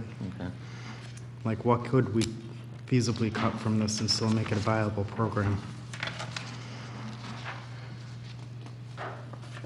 Well, if you look on 134 at the bottom, those are the only vehicles that are being purchased, so you'd have to I'd come up with prob- 120,000 somehow from those items, and keeping in mind that one of Right. them is the reimbursement for the senior center van. First, I'd want to revisit the plow truck, but he convinced me at the time, but it's been a little while since we discussed that. But barring that, then it'd probably be, if you look at the numbers, it'd probably be the second, the third item, and the last item. You know, to total right around where the cut would be. That I would remove those. So that would be a police car, a public works truck, and 2 public works trucks. Replace Yeah. utility body and outfit. Okay. So when you say the second, the third, and the last item, it's 24,000, 26,000, and 4226. 42,500, 26,250, and 53,750? Is that what you were saying? oh, at the bottom, I see.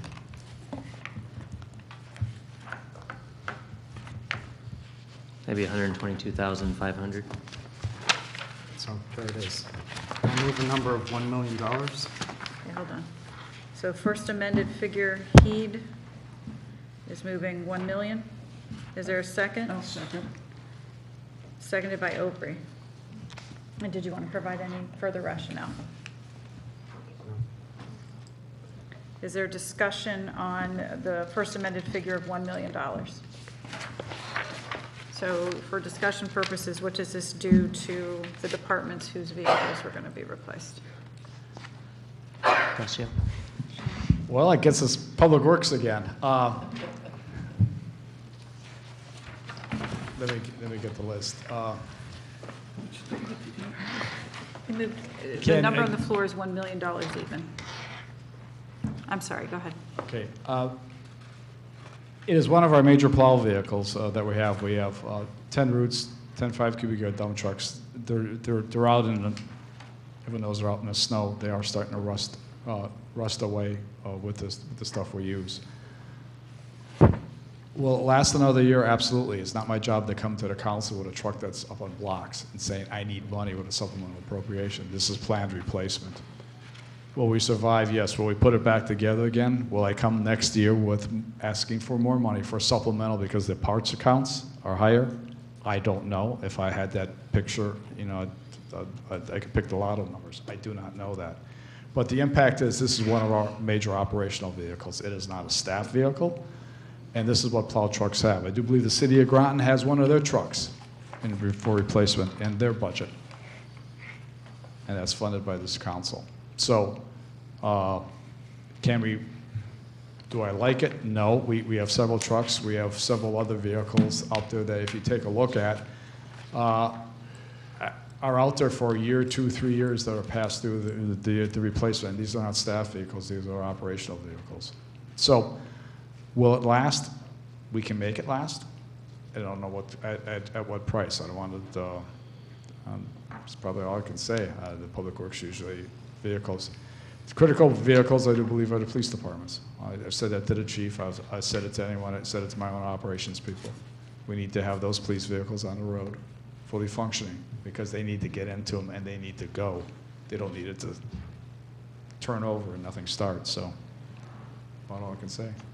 Which is the plow, the F-150 or the F-350? It'll be the Sterling truck, which is the fourth one down. It's $205,000. That's an all-season body and a plow and the truck itself.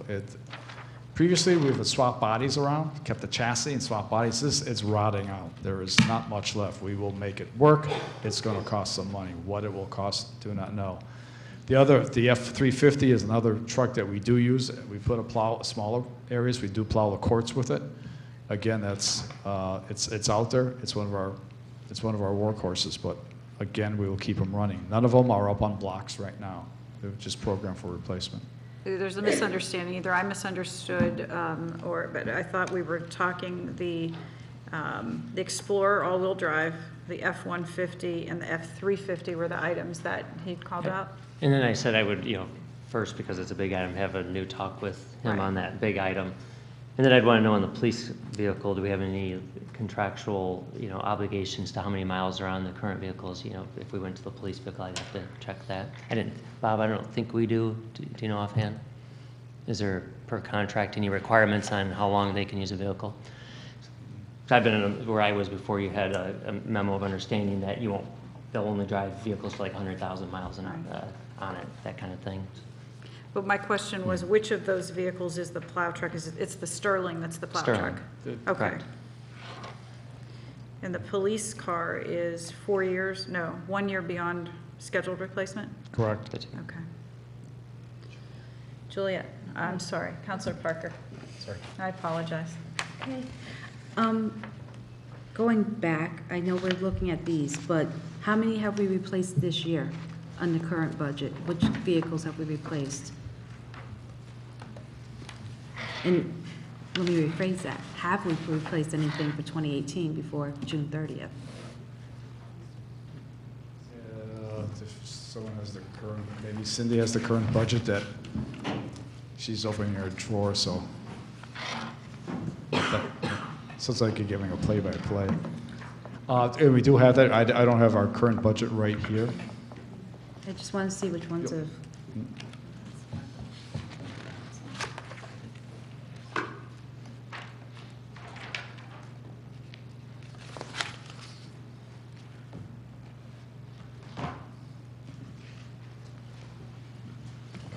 So it's a fleet reserve number that he got, right? Yes, he's looking at. Did you want to reducing do question this again? to Sorry. 2018, which ones have we replaced? What did we replace? Yes, because we have a balance here, replacement of 535,000. Right, there were 535,000 last year. Thank you. And which There ones? were, let's see, 1, 2, 3, 4, 5, 6, 7, 8, 9, 10, 11, 12, 13. 13 for the general fund and 3 golf course vehicles. When you say general fund, which ones are those? Those would be Gary's vehicles. They're Or- all 13 were, Or the police or parks. Right. Yes, police roads and streets, public work facility. There were 1, 2, 3, 4, 5, 6 patrol vehicles, either patrol cars or admin. Roads and streets, Sterling. Another public works fleet, police animal control vehicle. And I see there were also 2 other Parks and Rec maintenance vehicles there. Not vehicles, mowers, sorry. So let me recount that. 1, 2, 3, 4, 5, 6, So none of 7, them 8, were 9, a Ford, 11. besides the Inceptors, Explorer, the 350?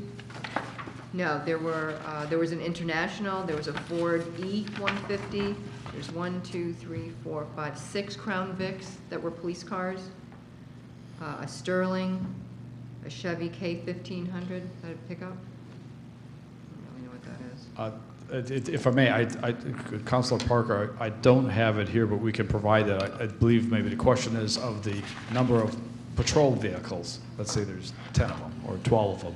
How many were replaced last year or what? I do the number versus what's being replaced. I have 10 plow trucks. I want to replace one of them. One was replaced last year. One was replaced this year. Is that the type of I information? want to know which ones were actually replaced. What ones from each department were replaced under what you guys have under 2018 to compare it to 2019. That's this table, you need to go to this table, the same table that's in the budget. Right. Is that what you want me to do? Well, no, So is it in, were all the items that were in last year's budget book actually replaced? Because that would be easy enough to find, because I think they're in a drawer. I would like to say no, because we were giving a reduced number, and the town manager at the time said, do the best you can with the number you have. So I don't believe we replaced all of them. Well, it was reduced to 535,000, and that was 423 was for general fund vehicles, and it was leaving 112 for 3 golf course vehicles. What I can do is I can provide you with that information, just guessing off the top of my head of what we replaced. Some of those were reconditioned, I do believe, too, and not vehicle replacement, so there's a little bit of difference there. So we need to provide you with that sheet of what has happened. Okay. Just to summarize, it was well more than 5 vehicles, though. Yes. Correct. Thank you. Councilor Moravsik? Cindy, this goes back to what I've been asking for years. If we had a list of the vehicles all of the vehicles, then we too would be able to figure out which vehicles are new, which one was replaced, and any of the vehicles like the 350, if he had purchased one in previous years, we would know that this 350 would be not that critical for this year. We can't make that judgment because we only see half the game. Next year, please give us the full, all of the entire list of vehicles. I would even like it with the VIN number. We can give you plate number, we can give you VIN number, we can give you gas, we can give you maintenance on each one of those vehicles. I think That's the all VIN number available. would be good. I would argue that if you look at the list and you look at, 2/3 of the list on page 134, and you look at the years past due, you've got some vehicles that are well older. They're 7 years beyond when the replacement date should have been. You have some that are, only 1 year beyond. So they sit and they make, we don't know everything. That's why we pay them. So they sit and they decide which ones are the most vital to be replaced. And as Mr. Schneider just said, he would rather see the police vehicles replaced than some of these other ones. He's got public works vehicles that are 7 years past their replacement date. So, we have to kind of trust which ones they're saying are the most vital ones, and the manager and Mr. Schneider would be the ones that should make the call about which vehicles. I don't think, it might be interesting to look at the list, but we have to trust their judgment as to which ones need the most dire replacement. I think it's being transparent. And he has agreed to provide that, but I don't think we can make that decision. We're not in their shoes with the experience that they have. So right now, is there any more discussion on the first amended figure of $1 million? Councilor Franco. I'm slightly concerned about the police car and what their reasoning is for wanting it replaced this year. sorry, I was shuffling papers and not listening. The police car, I would like to know what the reasoning is for having it replaced this year, both of them. If there's a concern, like you said, the police cars should be replaced more so than other ones. I do believe, and we have the detail, I don't have it here, can provide that. So both of these vehicles are over the 100,000 mile mark and in operations. By the time we replace them, they'll be over that, but there's no contractual item that at that point in time. It's my fleet manager takes a look at what they're used for and the use that they have and their vehicle maintenance record, the repair record, and makes recommendations. So we have all that information. That's about what I can give you now. Mr. The hard facts are in the back. I believe it's because they're both over 100,000 miles now. I think that's the trigger for the police vehicles. And that's, like I said, that's what the trigger was at my former position. But one's at 101,904 miles, the other's at 105,422 miles. That's kind of the point where you start worrying about if you happen to get into a high-speed chase, that something could go wrong with the car. But that seems to be a lot of departments tend to go towards that mileage. So that's my guess, is that's what's happening with it. So you would sit with Mr. Schneider and decide what to buy with the reduced Correct. funds? You wouldn't necessarily tick those off that we had labeled? We would talk with Chief Fusaro as part of this. Is there any other discussion on the first amended figure of $1 million?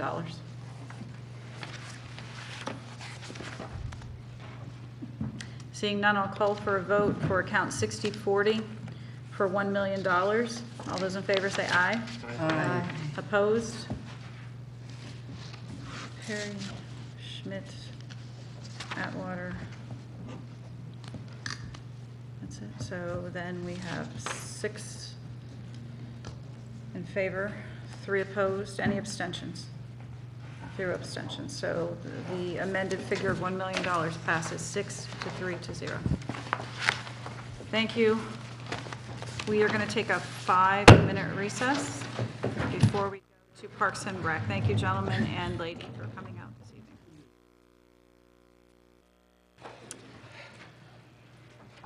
Okay, we are back, and we are picking up the schedule for account 1064, Parks and Recreation. This is on page 156 in your budget book. Counselor Overy. I put on the floor the number of $1,529,832. I so move. Moved by Overy and seconded by Parker. Mr. Berry is here this evening. Would you like to present any information to us before we begin, sir? Sure, thank you. To my right is Mary Jo Riley. She's the supervisor of the senior center. And to my left is Eric Morrison. He's superintendent of the golf course, but he's up here now because he's also responsible for parks maintenance. I did want to take just a couple of minutes to hit on some of the department highlights before we get into the budget discussion. So our department is built on 4 pillars of service to the community. That's health and wellness, social equity, conservation, and economic activity. In the area of health and wellness, we've introduced a number of new programs: A Walk with Ease, Aging Mastery. We offer numerous exercise programs and wellness programs in both recreation and the senior center. We've introduced a Walk with a Doc program, and we're currently working on a parks prescription program. We've served over 16,000 healthy meals at the senior center this past year, and had over 14,000 visits to the senior center, to the fitness center. In the area of social equity, we're continuing looking at our demographics and comparing that to the demographics of the town to identify any areas of underserved in the community. We've simplified our financial aid process. This past year, we assisted 744 enrollments with $23,000 in financial aid. We're working on a program to reach those homebound seniors to keep them connected to the senior center and to the community. And our senior center is also host to the Groton Community Meals. In the area of conservation, we're implementing an invasive species management plan at Sparkle Lake Conservation Area. Next week, I'll be presenting to the Conservation Commission in Noank a beach sand management plan, and that is to preserve and protect the beach at Esker Point. And part of that project includes planting 1,000 new beach sand, or beach grass plants, sorry. The golf course is an Audubon certified sanctuary. In the area of economic activity, $400,000 was spent by visiting golfers on food, gas, and lodging last year. $167,000 in revenue came in from non-residents to recreation programs. We offer a number of special events that draw people into the community. Just this past weekend, we had a regional karate qualifying tournament. 80 people attended, some as far away as Ohio. And this coming fall, we're going to be offering an international competition. So we don't do this all by ourselves. We use a lot of other resources, volunteers, and grants. The Senior Center partnered with Groton Tech students to introduce a technology cafe. Students come over on a weekly basis and help seniors with whatever new technology they happen to have, an iPad or smartphone or whatever. The Club 55 has been fundraising to purchase an electronic message center that's going to go out in front of the senior center and the library. We're also inviting the Groton Tech students out to the beach, and they're going to help us plant those 1,000 beach plants. The Senior Center received $44,000 in grants to provide transportation to folks 55 plus. And we also received $5,500 in programming for health and wellness programs.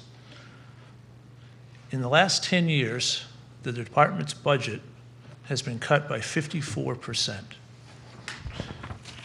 Each of the past 10 years it's been cut. The Parks and Recreation received $718,000, $100,000 less than what we did 10 years ago. During that time, there's been a reduction in staff of 20%. Groton Parks and Recreation employs 4.9 employees per 10,000 residents. The median across the country for communities of 20 to 50,000 residents is 8.5. The median revenue as a percentage of operating expense as cost recovery is 28%. That's the median across the country. Groton Parks and Recreation is 44.7. Thank you. Are there questions from the council for Mr. Barry or Ms. Riley or Mr. Morrison? Councilor Schmidt. I had a question. I noticed that two of the programs are no longer listed, and I wondered if they'd been folded into other programs. That was the summer playground and the special needs. I wondered if they became part of a different program instead of an individual program. No, we are still doing summer camps, and we're still doing special needs, but to, I guess, kind of ease the burden maybe on the finance department, we've merged some cost centers. Oh, great. Yeah, just because accounting for all of those different cost centers was a bit of a challenge, and it was difficult for us and difficult for them, so we've merged those together. But yes, we are still offering a summer camp program, and we do have an excellent special needs program. Right. Thank you. Are there other questions? Councilor Aubrey? I noticed that under, looking for a number, I'm not seeing the number, but anyways, it's super marketing and events. That's gone down to 0. Yes, the special events and marketing position was cut this year. So what we're doing now is all of the staff, we had one person dedicated to that. So what we are doing is everyone is kind of taking pieces of that and taking different responsibilities. But so in some manner, you're still marketing and you're still doing events. Oh, yes. You just don't have a person? We don't have a single person, right? We took the list of all the different things that were taking place and kind of doled that out among different staff members. Okay. Counselor Heed? I notice under your financing plan, you've got BOE, I'm assuming that's Fitch High School grounds mowing at $60,000. So is that the Board of Ed paying you $60,000 to cut the grass? Well, not only cut the grass, but we lined some of the fields. We're applying fertilizer. It's in a lot of different areas. It's not just Fitch High School. Do you have other questions? Counselor Franco? Well, I had read this portion, the section 1064, the 2010, and the 3240, and it seems like some of them are interwoven. Some of the employee wages are here, although they might go with some of the activities in other sections. Am I correct in thinking this way? Yes, in 1064, that's primarily full-time employees. There are some part-time employees in that. And in 3240, which is the special revenue fund, there are a number of part-time employees, instructors, and things like that.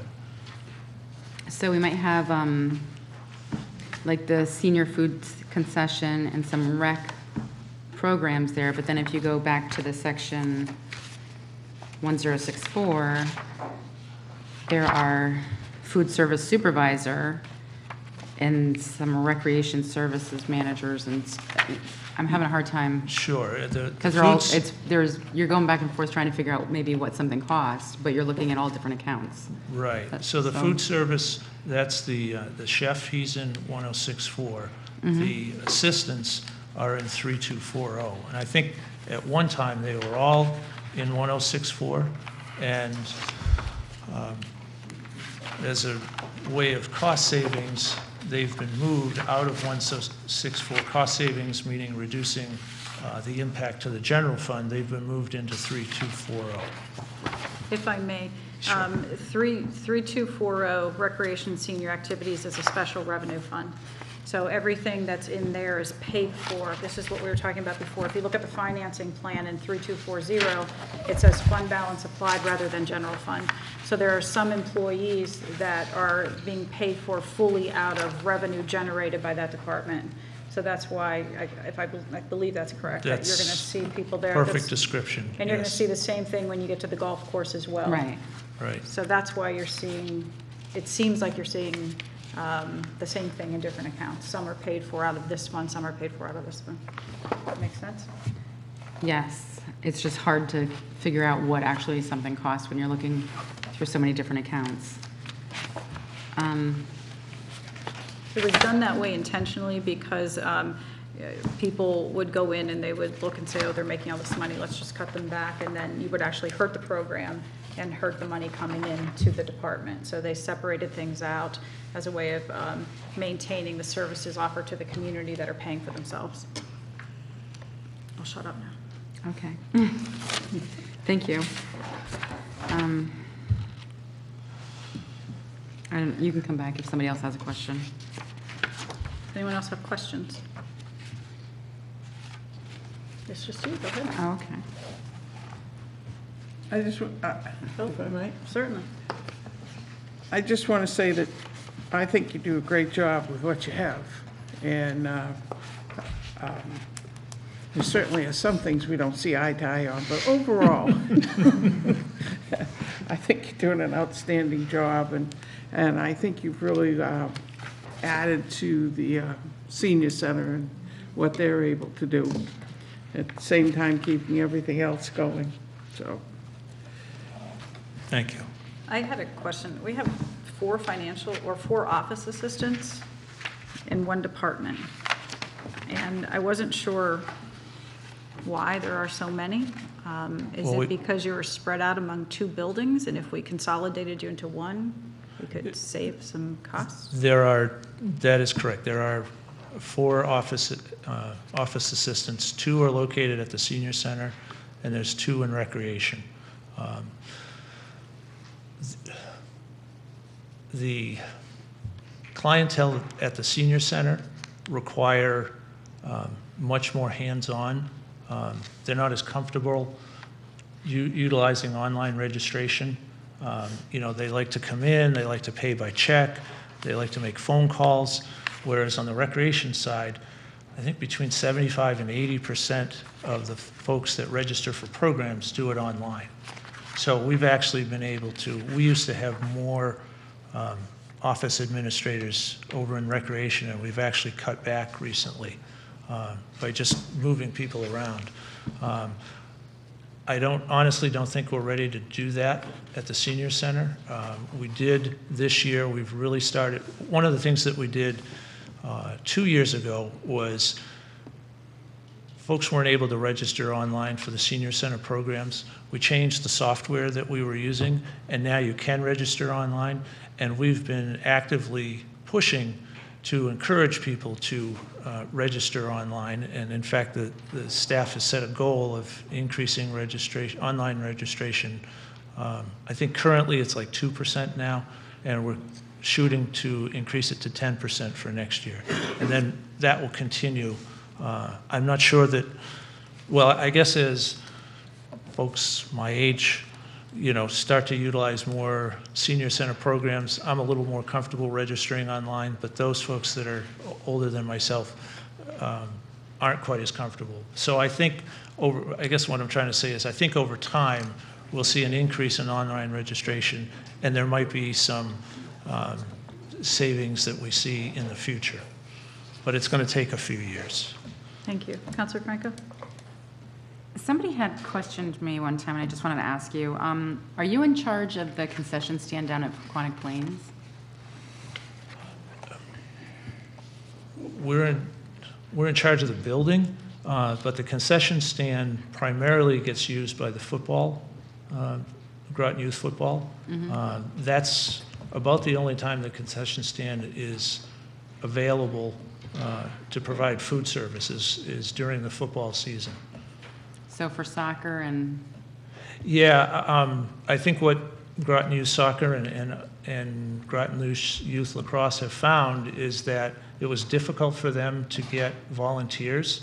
Your kid's playing, and you don't want to be standing behind the counter, serving hot dogs. You really want to be out on the field watching them play. So I think they found it difficult to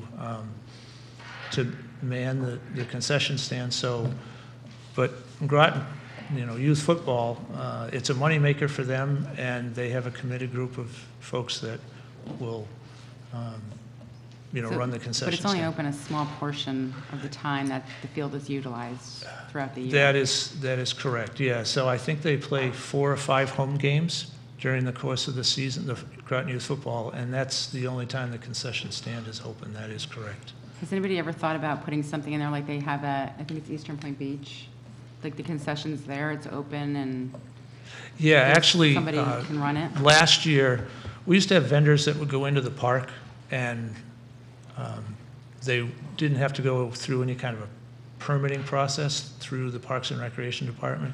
And we actually changed that last year, where now, if you're selling ice cream, you've got to get a permit from us, and you actually have to pay to be in the park. But like if we had somebody run the concessions, you know what I'm saying? To actually have like a. Yeah, we've never. Like they do at Eastern Point Beach. Sure. Don't they lease it out? Yeah, we have not, we haven't gone out to bid to see if anybody is interested in that. We haven't been approached by anybody either to say that, they were interested in doing that. We used to have somebody run the concession stand at Esker Point Beach, and there just wasn't the volume of people there. So now we bring in food trucks and everybody's happy. There's a greater variety, and they're also paying us a fee to be in there, and everybody seems quite happy. But it's something we could certainly explore.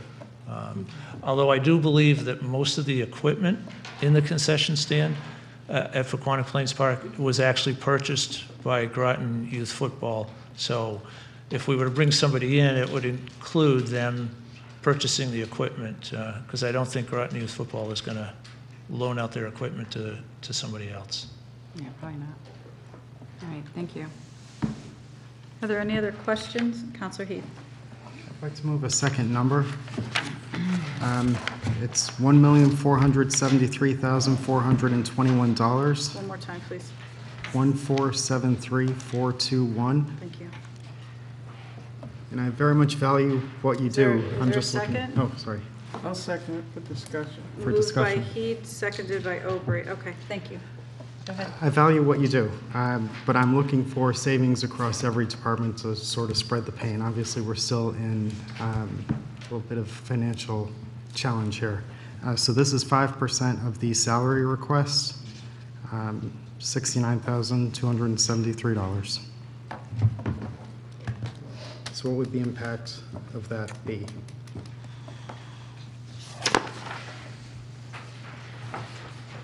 Well, if you're proposing that we cut a full-time person, I think the impact... We make the cut. I mean, you would Yeah. obviously spread it around. Well, we would probably have to cut back on our summer help, which would provide a challenge. Last year, we weren't able to keep up with all the work that needs to get done. We got, the police department called us to say, hey, there's weeds all out in front of the police department. When are you going to take care of it? Right now, the staff that we have are mowing and weed whacking and everything like 40 hours a week. And then they've got all these other things that we add to them, like, hey, don't forget you got to put the stage up down at Esker Point Beach. We got to do the trash. We've got to set up a tent up here for this or for that. I think if the long-term goal of the town is to draw people to live, work, and play here, you really need parks that are attractive to people. And I'm afraid with the cuts that you've proposed, we're not going to be able to do the job that needs to be done. And over the years, we used to do a much better job of maintaining, out in front of for example, out in front of Town Hall. If a shrub died, it used to be we replaced it. Now all we do is pull it and throw a little bark mulch in the hole. And that's what it's come down to. And I think with further cuts, that's going to continue and only get worse. Is there any other discussion on the amended figure? I assume, again, this would be something that the manager and Mr. Berry would sit and discuss as to what would be the best way to make the cut. Yes, and, we had quite a bit of discussion on positions when we met, and I think we're probably going to see an impact in the parks and the open spaces and the subdivisions. So I think there will be a significant effect. We'll probably get quite a bit of complaints, but that's part of cutting. But just to be aware, we'll probably have to let some things go. So. Councilor Zepari? I'm wondering if you've made any attempt to encourage volunteers, scouts to do some of the work, or oh, absolutely, or some of the service clubs to come in and cover some parts of what you need. Yes. In fact, in 2 weeks, which I think is, Earth Day is in 2 weeks, but for Earth Week, we have a group from the sub base coming in, and they're assisting us with putting new frames around some of the garden beds at the community garden. They're also going to be out raking and picking up leaves and sticks at some of the different parks. So we had a scout that was going for his Eagle Award, and volunteers start to do some work out on the Millwood Creek Disc Golf Course. So whenever somebody comes forward, we take advantage of whatever we can to help us with that work. Now, there are some limitations. Volunteers aren't allowed to use power equipment. It's hand tools only, so that to some degree does limit what they can do, but we never turn anyone down if they call us about volunteering. Mr. Burt? It does limit us if we can't use the, the power equipment. I was thinking kind of like an adopt a highway program. It'd be nice to have an adopt a park program where we have Rotary and others, you know, sort of take on a specific area. Counselor Aubrey? When you mentioned the gardens, is that the ones up behind the social service office? Yes, it is. Speaking of gardens, does any of this go to fund the Noank Community Garden? No, we do a minimal amount of work at the Noank Community Garden. We mow it occasionally, but they've asked us, well, last year they asked us not to mow it as often. They kind of wanted the grass to grow up seed and then start filling in, because the grass, the open space area around Noank Community Garden is pretty bare. But we do go up and mow that occasionally. Are there any other comments? Okay, so we have the first amended figure on the floor, and we'll be voting on $1,473,421. All those in favor of the first amended figure, please say aye. Aye. Can you raise your hand, please?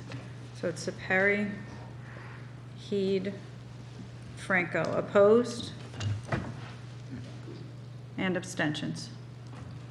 Okay, so 3 in favor, 6 opposed, 0 abstaining, so the first amended figure fails. So we're back to the main motion, $1,529,832. If there's no further discussion, we'll vote on that. Okay, all those in favor of the main motion, say aye. Aye. Opposed? Abstentions? So moved unanimously. Okay, so Shennecossett Golf Course 2010. Counselor Atwater. This is on page 161 in your budget book. Account number 2010, I move the amount of $1,357. I'm sorry, $1,357,833. So moved. Second. Moved by Atwater and seconded by Schmidt. Mr. Goodhue joined us. Okay, any discussion, questions? I would like to add that joining us was Todd Goodhue he is the golf pro at Shennecossett Golf Course. As the mayor mentioned earlier, this budget is a special revenue fund, so all operations are paid by golf course fees, membership fees, and that includes wages, benefits, post-employee benefits, insurance, and operating expenses.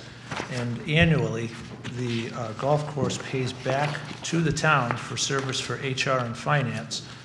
Last year, that payment was $59,683. Are there questions regarding Shennecossett? Councilor Franco. There was overtime pay of $38,000. Yes. Explain? So the union contract, they get paid for 5 days a week. Maintaining a golf course requires maintenance 7 days a week. So on the weekends, they will bring somebody in early to mow the greens, do whatever needs to be done, and then they get out and the golfers go play. But yes, that is correct. We need to bring staff in on the weekends. You know, the greens are cut to 32nd of an inch. Under an eighth of an inch. Under an eighth of an inch. And, you know, so that requires constant mowing in order to maintain that type of a playing surface. And what about the utilities, fuel, and mileage? Like $124,000.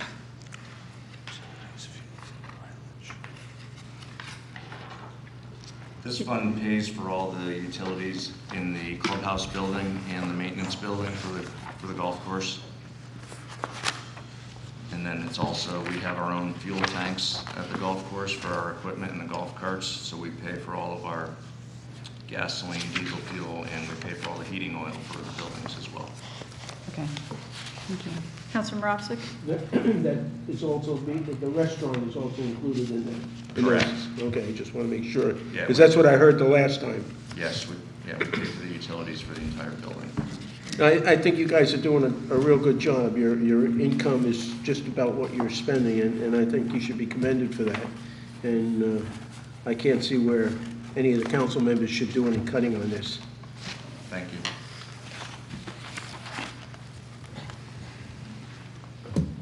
Counselor Heed. You went from 3 groundskeepers to 2, and a maintainer, you went from half to 1.5. Any reason why? We had a groundskeeper retire, and when that retirement happened, we downgraded the position to a maintainer.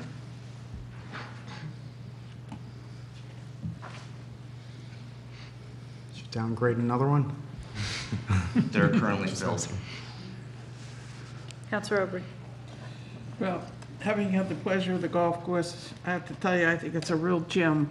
I think Groton's very, very lucky to have it. I think you do an outstanding job, and I'm very anxious to see the improvements on the building and everything going forward the way it is. Thank you. Any other comments or questions on account 2010? Seeing none, I'll call for a vote on account 2010 for $1,357,833. All those in favor say aye.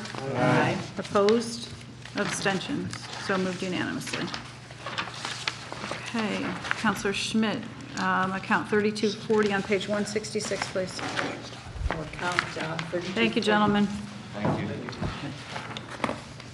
Account 3240 for the senior activities. I move a figure of $1,093,949. Second. Moved by Schmidt and seconded by Moravsik. Mr. Berry. Okay, again, this is a special revenue fund. Program fees pay for instructor fees, seasonal and part-time staff, program materials and supplies, and other associated costs with running the program. Does the council have any questions regarding recreation and senior activities? Okay, Counselor Schmidt and then Aubrey. I was noticing that in the income, the financing plan, the food concession seems to be going down gradually each year. Is there any reason for that? This is delicate. Since we have become a host site for another community meals program, we have seen an impact in our revenue in the food concession. Right. Which is something that is really so nicely done. I'm surprised that it would dwindle at all. Yeah, well, and we have tried to take steps to increase the number of meals that go out. A couple of years ago, we added a grab-and-go program, and that's been very popular. We probably have 170 so meals that go out on a monthly basis. So sometimes the senior will come in, they'll have lunch, and then they'll take a meal home for them for the evening. So, you know, we're trying to do what we can to increase the number of meals sold out of the concession, or out of the kitchen. Counselor Aubrey. That was the question I was going to ask before. You mentioned a total of how many meals you did down at the senior center. Yeah, it was over 16,000. Right. meals. Does that include the Monday night ones and the ones that donated? No, it does not include the Monday night meals, and, Well, like when the Rotary does dinner down there. oh, Yeah, that would include it with the Rotary. The Rotary sponsors a meal. It's not a free meal. They pay for the foods, but we also give back to their scholarship fund. But the community meals is not included. That's a whole separate group that comes in, utilizes our kitchen, and offers a free meal. Maybe you could deliver onions 3 times a week. I understand that's very popular. it's, True. yes. Counselor Franco. All right, so I'm going to not be so delicate. So I don't know anything about the program. We have invited another community to join ours. Is that what you're saying? For meals? Well, no, we're now the host site for Groton Community Meals on Monday night. And what we've seen is seniors that would purchase a meal on a Monday are now coming and getting a free meal on Monday night. So because we offer free meals, they're coming for that instead of coming for the other meal? Is that what you're trying to say? I don't understand. Yes. Yeah, the Groton Community Meals, which is a separate organization, provides free meals on Monday evening. We're the host site. The senior center is the host site. Okay. So we have seen an impact on the meals that we sell on Mondays because of the fact that on Monday nights, you can come to the senior center and get a free meal. I see. Thank you. And are those still sponsored by the church, I those meals? believe they've formed their own organization, but I think they are somewhat affiliated with the church. It's a human services project. It's not something, it's not a money-making venture. It's done as a community service for people, and the town graciously hosts Right. the soup kitchen, if you will, on Monday evenings at the senior center. So. Right, that's great. It used to be hosted at a church, Right. and for whatever reason, the church was no longer able to host the Groton Community Meals at that site, so they looked at other locations, and they reached out to us, and we agreed to let them serve their meals out of the senior center kitchen. What time Sunday? I believe it starts What at do they have 6 o'clock. That's a Director Fondulis question. She would have your answer. Counselor Obrey and Counselor Parker, and then Heed. Do they compensate us in any way, or is that just a graciousness on the part of the town? If they have food that, is dated or needs to be served right away, we would get, basically, if they made 2 casseroles and they only used 1, we might serve the second one the next day, but otherwise, no, we provide them with space and the utilization of our ovens and whatnot. Oh, sorry, Mary Jo. Actually, they have contributed towards a couple of different purchases within the kitchen. I believe a mobile serving table, and we also needed to replace a warming oven, and they contributed to that. So they have made donations towards the purchase of equipment that was needed to be replaced within the kitchen. Counselor Parker, and then Heed. I've gone to those on Monday nights, so it's not just seniors that are there. There's different families. It's open to the community.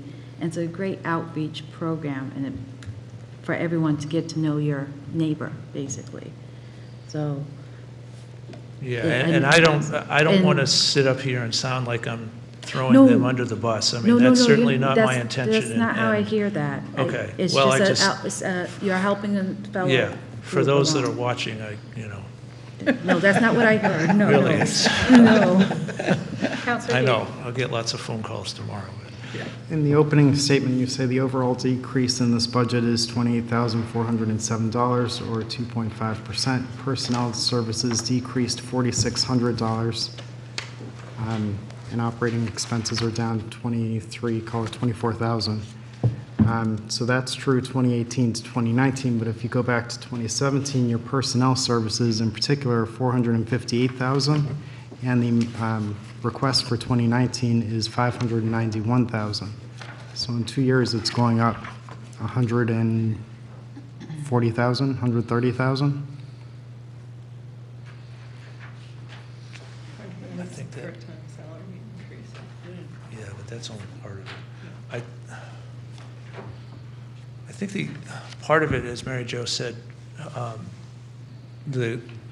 one of the previous councils approved an updated or revised part-time payment plan because we hadn't made any corrections to the part-time pay plan in a number of years, and we had fallen considerably behind.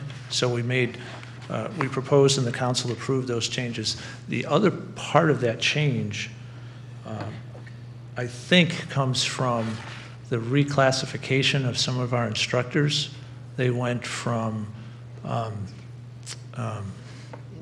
independent contractors to part-time employees. I think that's the other change, and that reclassification was based on a series of criteria that the Human Resources Department developed, and they looked at the different they looked at what the different responsibilities of the various instructors were and determined that they really fell under the classification of a part-time employee. So I thought that the part-time personnel in this particular account were all the instructors that ran the various activities. So if you add programming and there's an instructor there, it comes in through the special revenue fund. Yes, any new programming that we add under this 3240, that is paid for by program fees. That's correct. So there may be an increase in expense, but you would see an accompanying increase in revenue. But that's not to say that every single program that we offer generates revenue. I mean, there are some that generate more than others, and some we just make a decision that we're going to offer this program and we're going to lose a little bit of money, but we feel it's important and it's offset by another program that generates additional revenue above and beyond our direct costs. So if you look at the financing plan, the senior programs in 2017 went from 120 to a current of 233.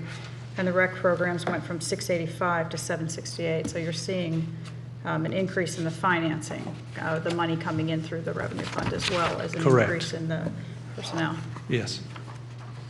Are there any other comments or questions for Mr. Berry or Ms. Riley on 3240? Councilor Aubrey. How are we doing on the walking paths and so forth that we had worked on in the past? The trails? At the Groton senior trails. center? Huh? At the senior center? Oh, I'm sorry, wrong thing. Okay. Sorry, apologize for that. Oh, that's okay. We did introduce a new program a couple of years ago called OUTS. It's Outdoor Adventure Traveling Seniors, and we've had them over at the Fields of Fire going down zip lines.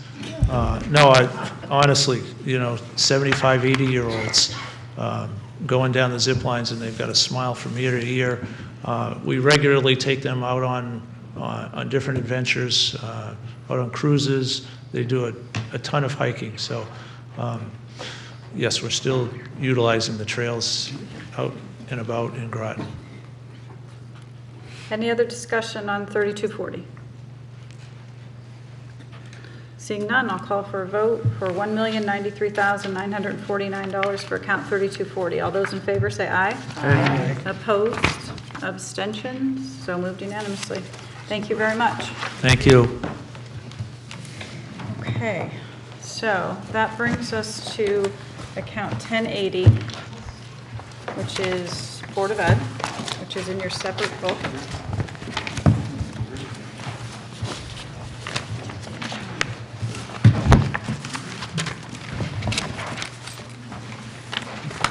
Where are we?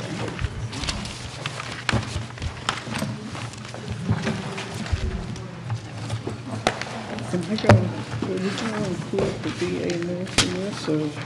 Nope, that's going to be after. So you're going to, where's your list? Yeah, I've got that, Okay. but what I was wondering is that it kind of plays into our conversations again. Right. Oh, what page is this in here?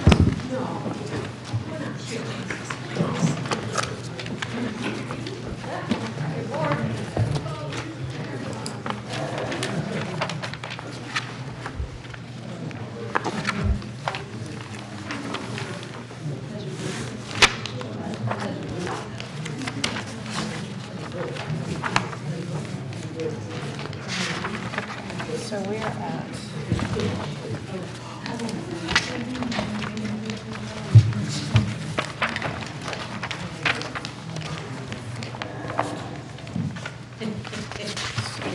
10:39. Okay. Hello, everybody. Thanks for coming out. Are we on Councilor Schmidt or Councilor Zepari for? Okay. Councilor Zepari, are you ready to move a figure for account 1080? Yeah, I think I am. Okay. I move that we approve the MBR of $76,468,239. Moved by Zepari. Is there a second? Second. Seconded by Opry. All right, we had quite a bit of discussion the other evening. We are on page 174 in the big budget book, but Dr. Grenier had provided this sheet the other evening for everyone. The April 2nd recommended budget adjustments. Mine has stuff all over it. I'd offer to share. So, if you're looking in the budget book on 174, he moved the estimate FYE 2018 column, 76,468,239, correct, Councilor Zepari? Yes. Okay, thank you. So we had discussion the other evening. I don't know if there is any further discussion you want to have. I know we all wanted some time to think about things. So, Councilor Parker. I just have one question. The SRO, you guys are paying for that, correct?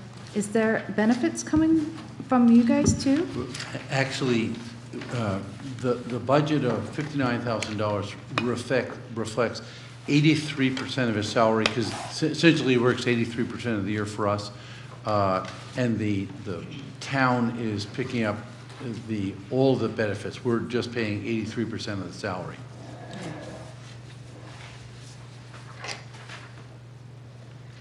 Are there other questions or comments? Councilor Franco. So you had a discussion tonight and you're ready to move the number? We are. And has anything changed? No, we just had an opportunity to have a dialogue with the board. And the board understands that whatever the final number is, ultimately it will come back to the board and they'll have to make the adjustment. So they understand my recommendation that Mr. Burt and I worked on with the staff is one way to get there. But I won't speak for the board. I'll let the chairman speak.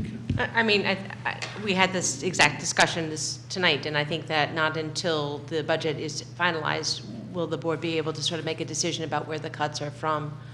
I do want to say is that we have to be careful about keep on doing a zero budget for the Board of Ed in terms of that this is multiple years, and my concern is sort of what this means in multiple years ahead of us.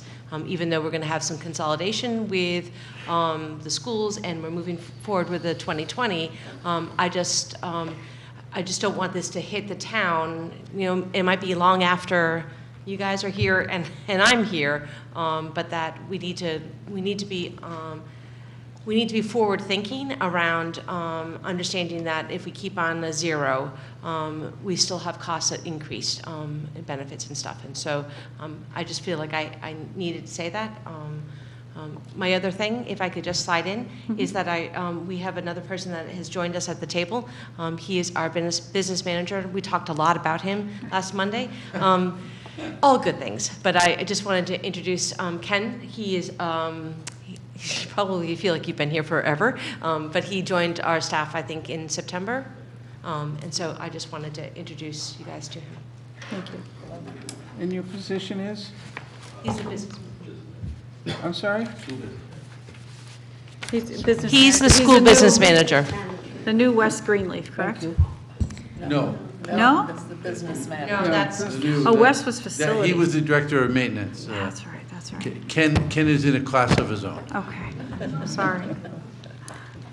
Councilor Heath. 2 questions, and be as brief as you want or whatever. But how many years have you been at MBR? Because it looks like it increased from 2017 to 2018.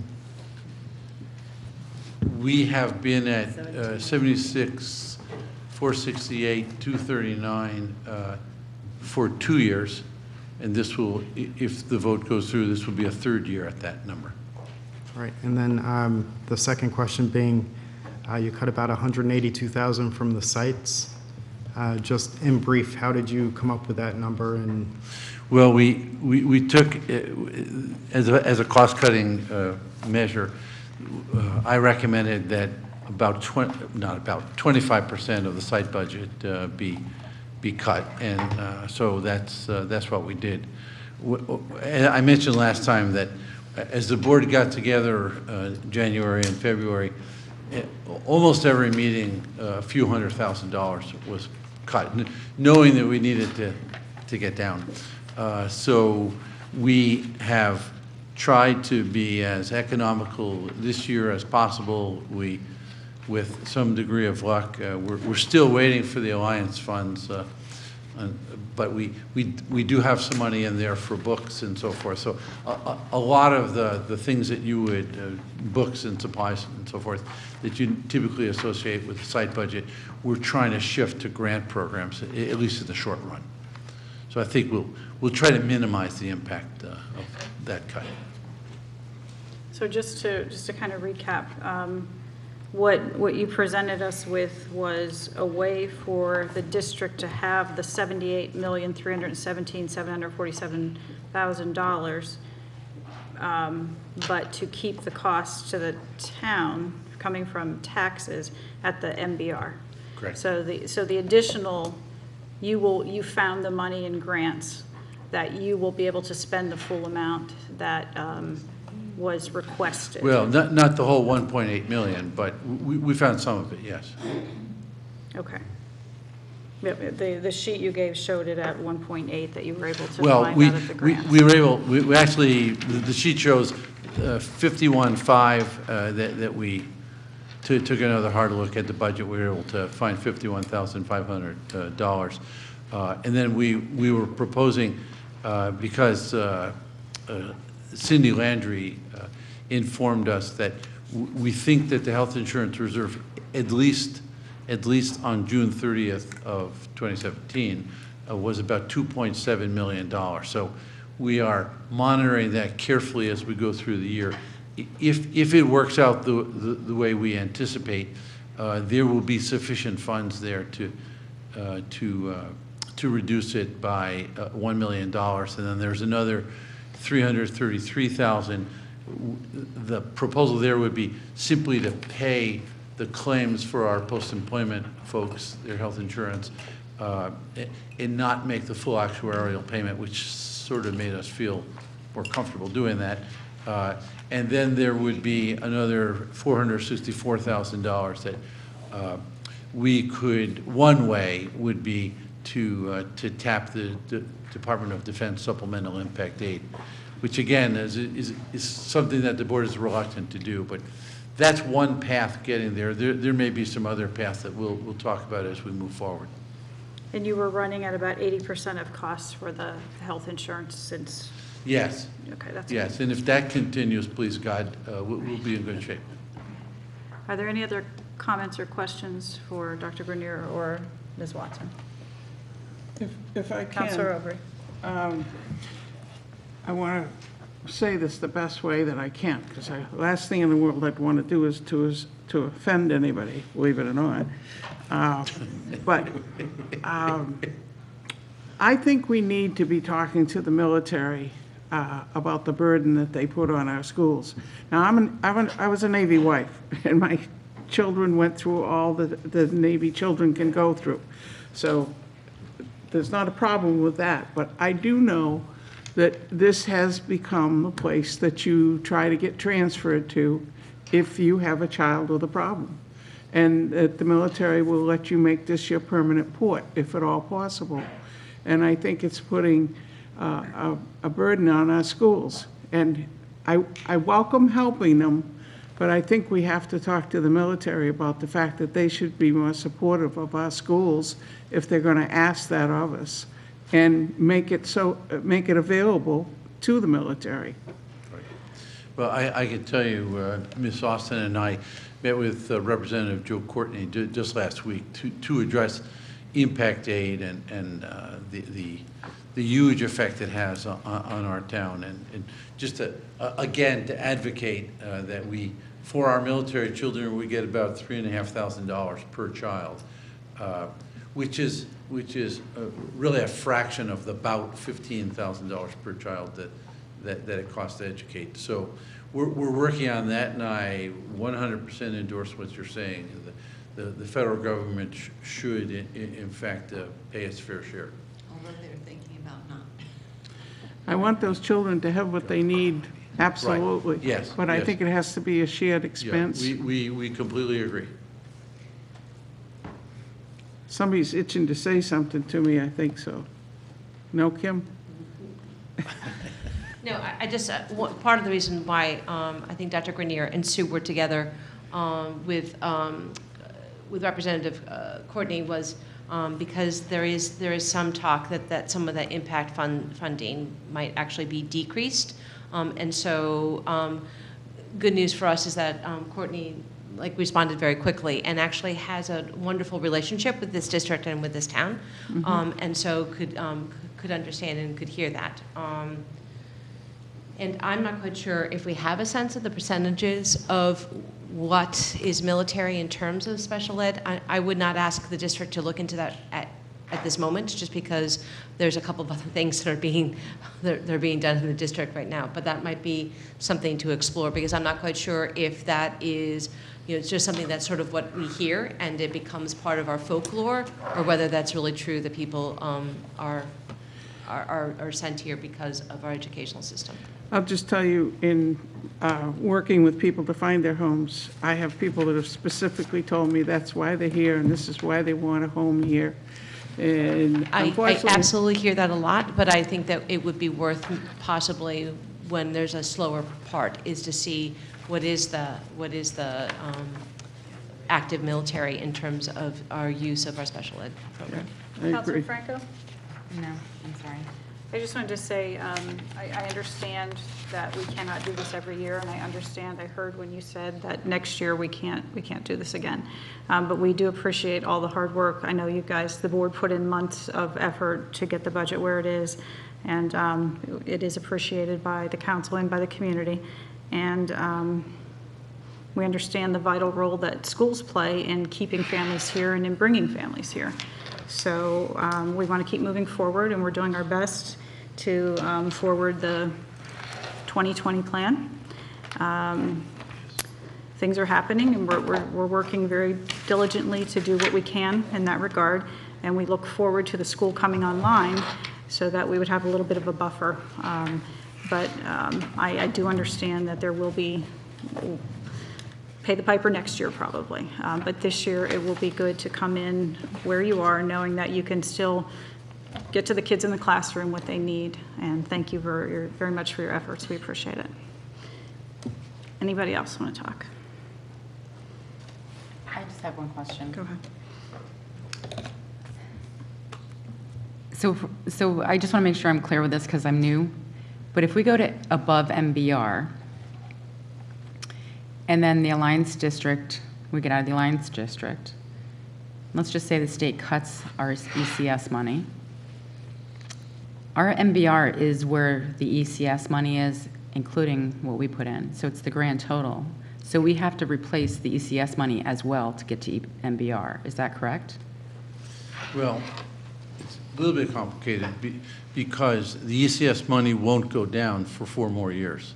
Right, but if we get out of the Alliance District and they decide to cut us. But when we get out of the Alliance District and we determine what the ECS grant is, if the ECS grant went down by, say, $1 million, the MBR would go down $1 million. It would. You wouldn't have to maintain the MBR because you could always cut equal to the amount of the cut of the ECS. So you see lots of towns around us that lost 5%. So their MBR went down 5%. Because MBR is tied to ECS. Okay. That's Minimum budget, I shouldn't talk initials.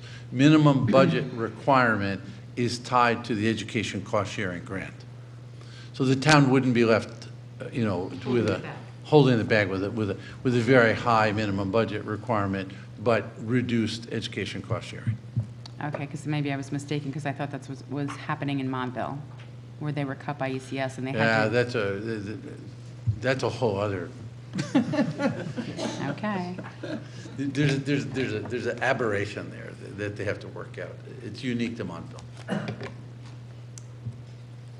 we prepared to vote? Okay, so we are voting on $76,468,239. All those in favor say aye. Aye. Opposed? Abstentions? So moved unanimously. Thank you so much. Thank you. Thank you for the pads. Thank you. Oh, did you guys leave pads here? We do have them, yes.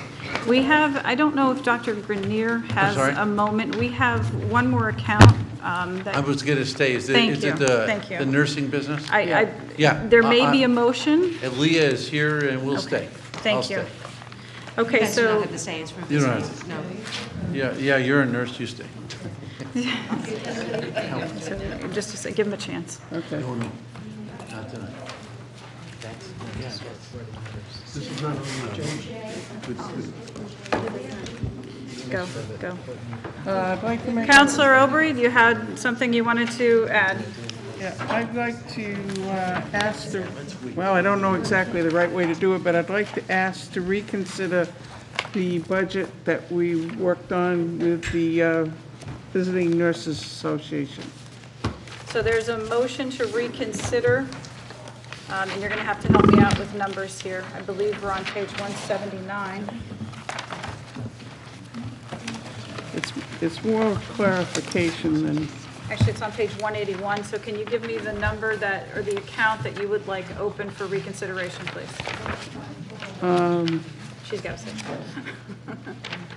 Let's see. Robin told you what it is. what is it? 10541. Thank you very much, Robin. Okay, so Counselor Obrey has asked to reconsider account 10541, VNA School Health. Second. Is there a second? So moved to reconsider by Obrey, seconded by Heed. Hold on. We have to vote on whether we want to reconsider. I'm just trying to figure out if we need simple majority or 2/3. I should have looked it up. 2/3? Thank you. So 2/3 is 6 of us. So all those in favor of reconsidering 10541, VNA School Health, say aye. Aye. Opposed? Abstention? Okay, so 7 in favor of reconsideration, 1 opposed, Marovsek, 1 abstention, Parker. So we will be reconsidering 10541. So now, if I'm remembering correctly, someone needs to put a number on the floor. Make a motion for $1,081,278. Can you use the same Could you number? repeat that? We had a, $1,081,278. Moved by Heed, is there a second? Can I second? What was it? Seconded by Zepari. It's the same number. He moved Same the number? exact same number. Oh, okay. So the main motion is the number that we passed the other evening. So I'm assuming you wanted to reconsider it for a reason, so would you like to? I withdraw my second. I apologize. I didn't realize it was the same number we passed the other evening. Okay, so we do not have a second, as Counselor Zepari withdrew his second. Seconded by Franco. Once again. So we opened it up for reconsideration. Would anybody like to address the reason why? Counselor Franco. I would like to discuss the VNAs in the school, which provide nurses and health aides. As I had researched a little bit more, there are also health medical centers within the schools as well that provide, I think they're, yeah, school-based health centers. yes, that provide staffing as well with medical Right. staff in both the middle school and high school. And we were trying to come up with, well, I was trying to come up with what the rationale is for the Who does staffing and how we are paying for them and what is our need. I had looked on a website online, and as you have stated, the website I had found said there were 750 students for 1 qualified nurse is the ratio in a school. So I'm trying to figure out the rationale for all this staffing. Yeah. It's 750 students, well students for one nurse, and that is a recommendation from the state of Connecticut. But the key is that it has to be well students. Each of our schools do have children that are medically impacted, medically impaired. And as far as school-based health center goes, I'd like to just take a moment to explain the difference between school-based and the school nurse. And they are two separate entities. School-based health is like having a doctor's office in the building. And every student that goes to school-based health has to go to the nurse first. The nurse, not everyone is signed up. If you had 1,000 students, maybe 800 are signed up. So when one of those 800 comes to the nurse and he or she complains, I have an earache, the nurse will take her temperature, do her usual routine, but if she suspects that there's something that the nurse practitioner in school-based health can help with, she will send them over there. That student will then go to school-based health. That nurse practitioner can perhaps write a prescription right there on the spot, give them a sample, and send them back to class. So it helps, once again, with attendance at the school. But school nurses and school nurse practitioners are totally separate. The school-based health center does not replace the school nurse. And is it clear the school-based health centers are federally funded? We don't pay for anything. So there's the medical part, there's the psychiatric part, there's counseling. School-based health centers provide counseling, clinical psychological counseling for our children, but that comes through a grant, actually through the state, but it's a federally funded program. Okay, so if we have this staffing, do you have the ratio of how many people are staffing all of our schools and the medical, in both the nurses We have that. and as well as Well, the medical centers? I know for our department, Oh, I don't. do I have the staffing for the school-based health centers? Yeah. No, but I could get you that. Well, I can tell you that the school-based, I'm sorry? Yeah, it's not our entity. We just give them the space. But I can tell you this from a practitioner standpoint, Susan probably knows it better than I, but by the second week of September, the school-based health clinicians that provide psychological services are completely booked. We could use 10 more. The health-based center is not just counseling. These are for every student that comes into the nurse's office that may have an illness of some sort, because my son is signed up, and he has... Two completely separate organizations. Right, but if they go to the nurse and say, oh, I don't feel good, I have bronchitis, and you check them and you say, oh, there's something wrong, go over to the nurse, the wellness center, because they're signed up, Might say, go here. they will see that one as well, right? Right. So my question is, at the high school, from what I've been told from the students, there are 4 people in the nurse's office. There are 4 people also in the medical staffing office. So that's 8 staff members for the school of about 1,100 children. That's why I'm asking, why do we have so many health aides? That's why I asked the other day. We don't have that many people in the health room. I don't know where that number came from. Fitch High School has 1 full-time nurse, 7 hours a day.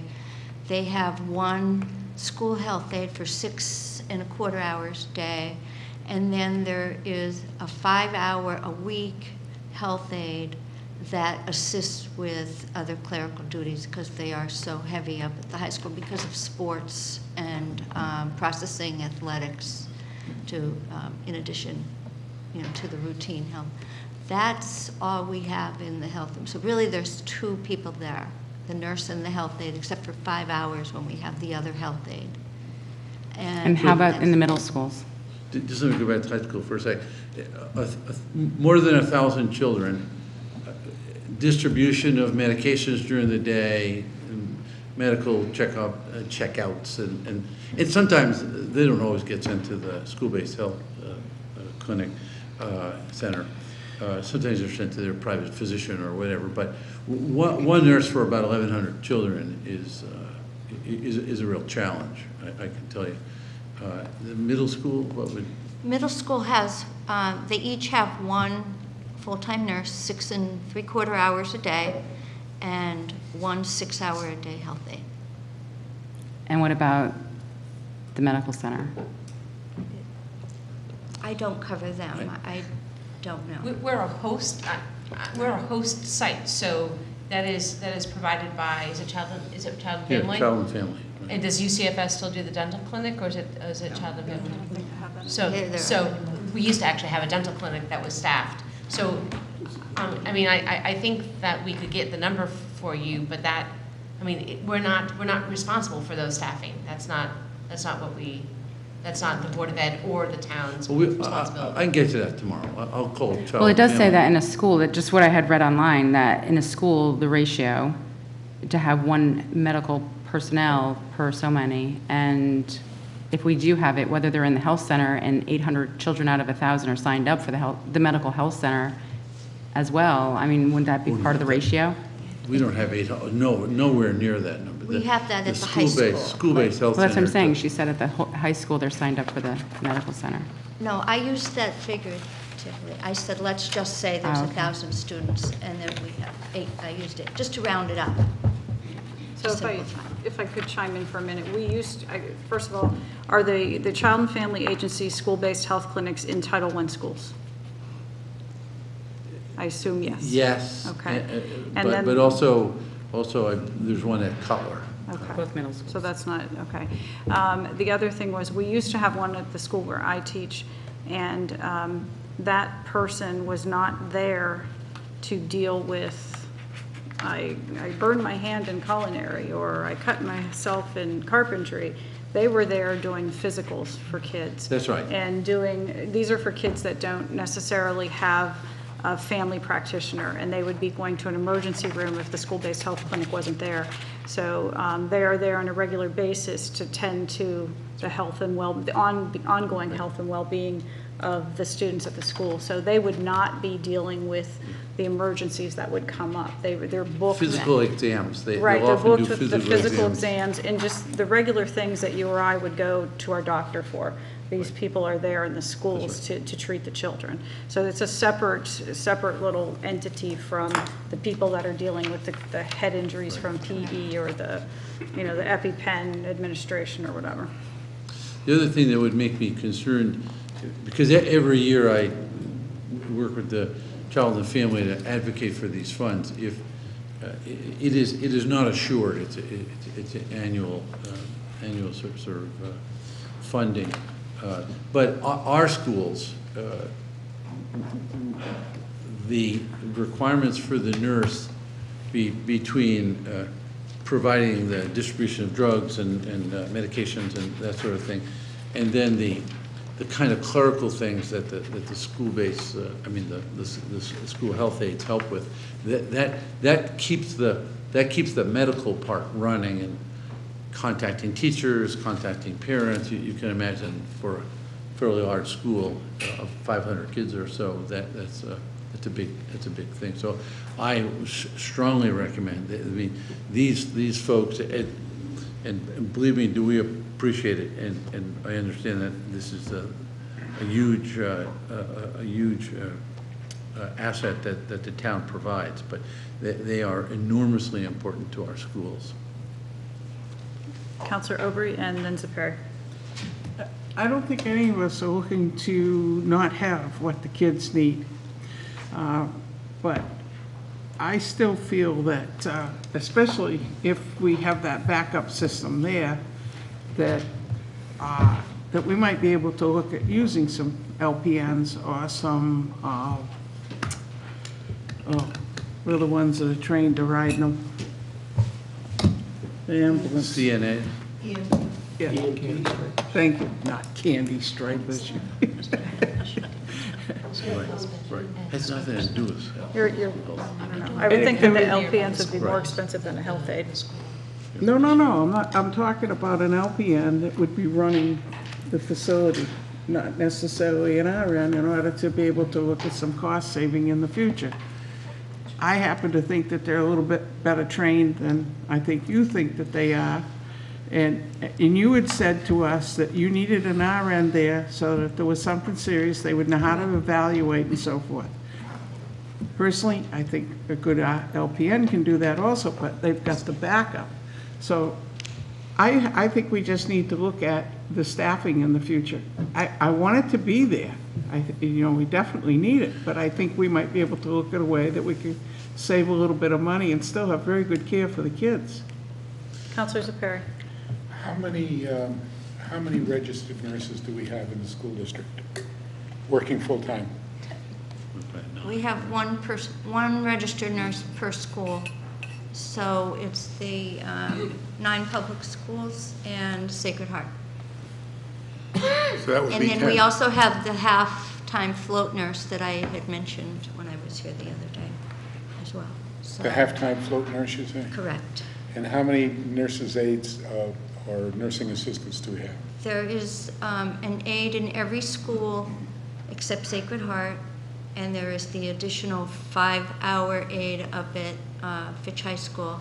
But I did mention the other day that not every aide is full-time. SB Butler is only 4 hours a day because we realized that the needs were such that it could be handled with 4 hours. Okay. So as I understand, there's one nurse in each school and one aide in each school, and that's it? Except for Sacred Heart, which doesn't have an aide. Okay. I had come to think that the numbers were different than that. Thank you. I'm sorry. We had been told that there were 4. But there was a medical center is what I was telling you. There's also a medical center at the high school and at the middle schools. That was the other part.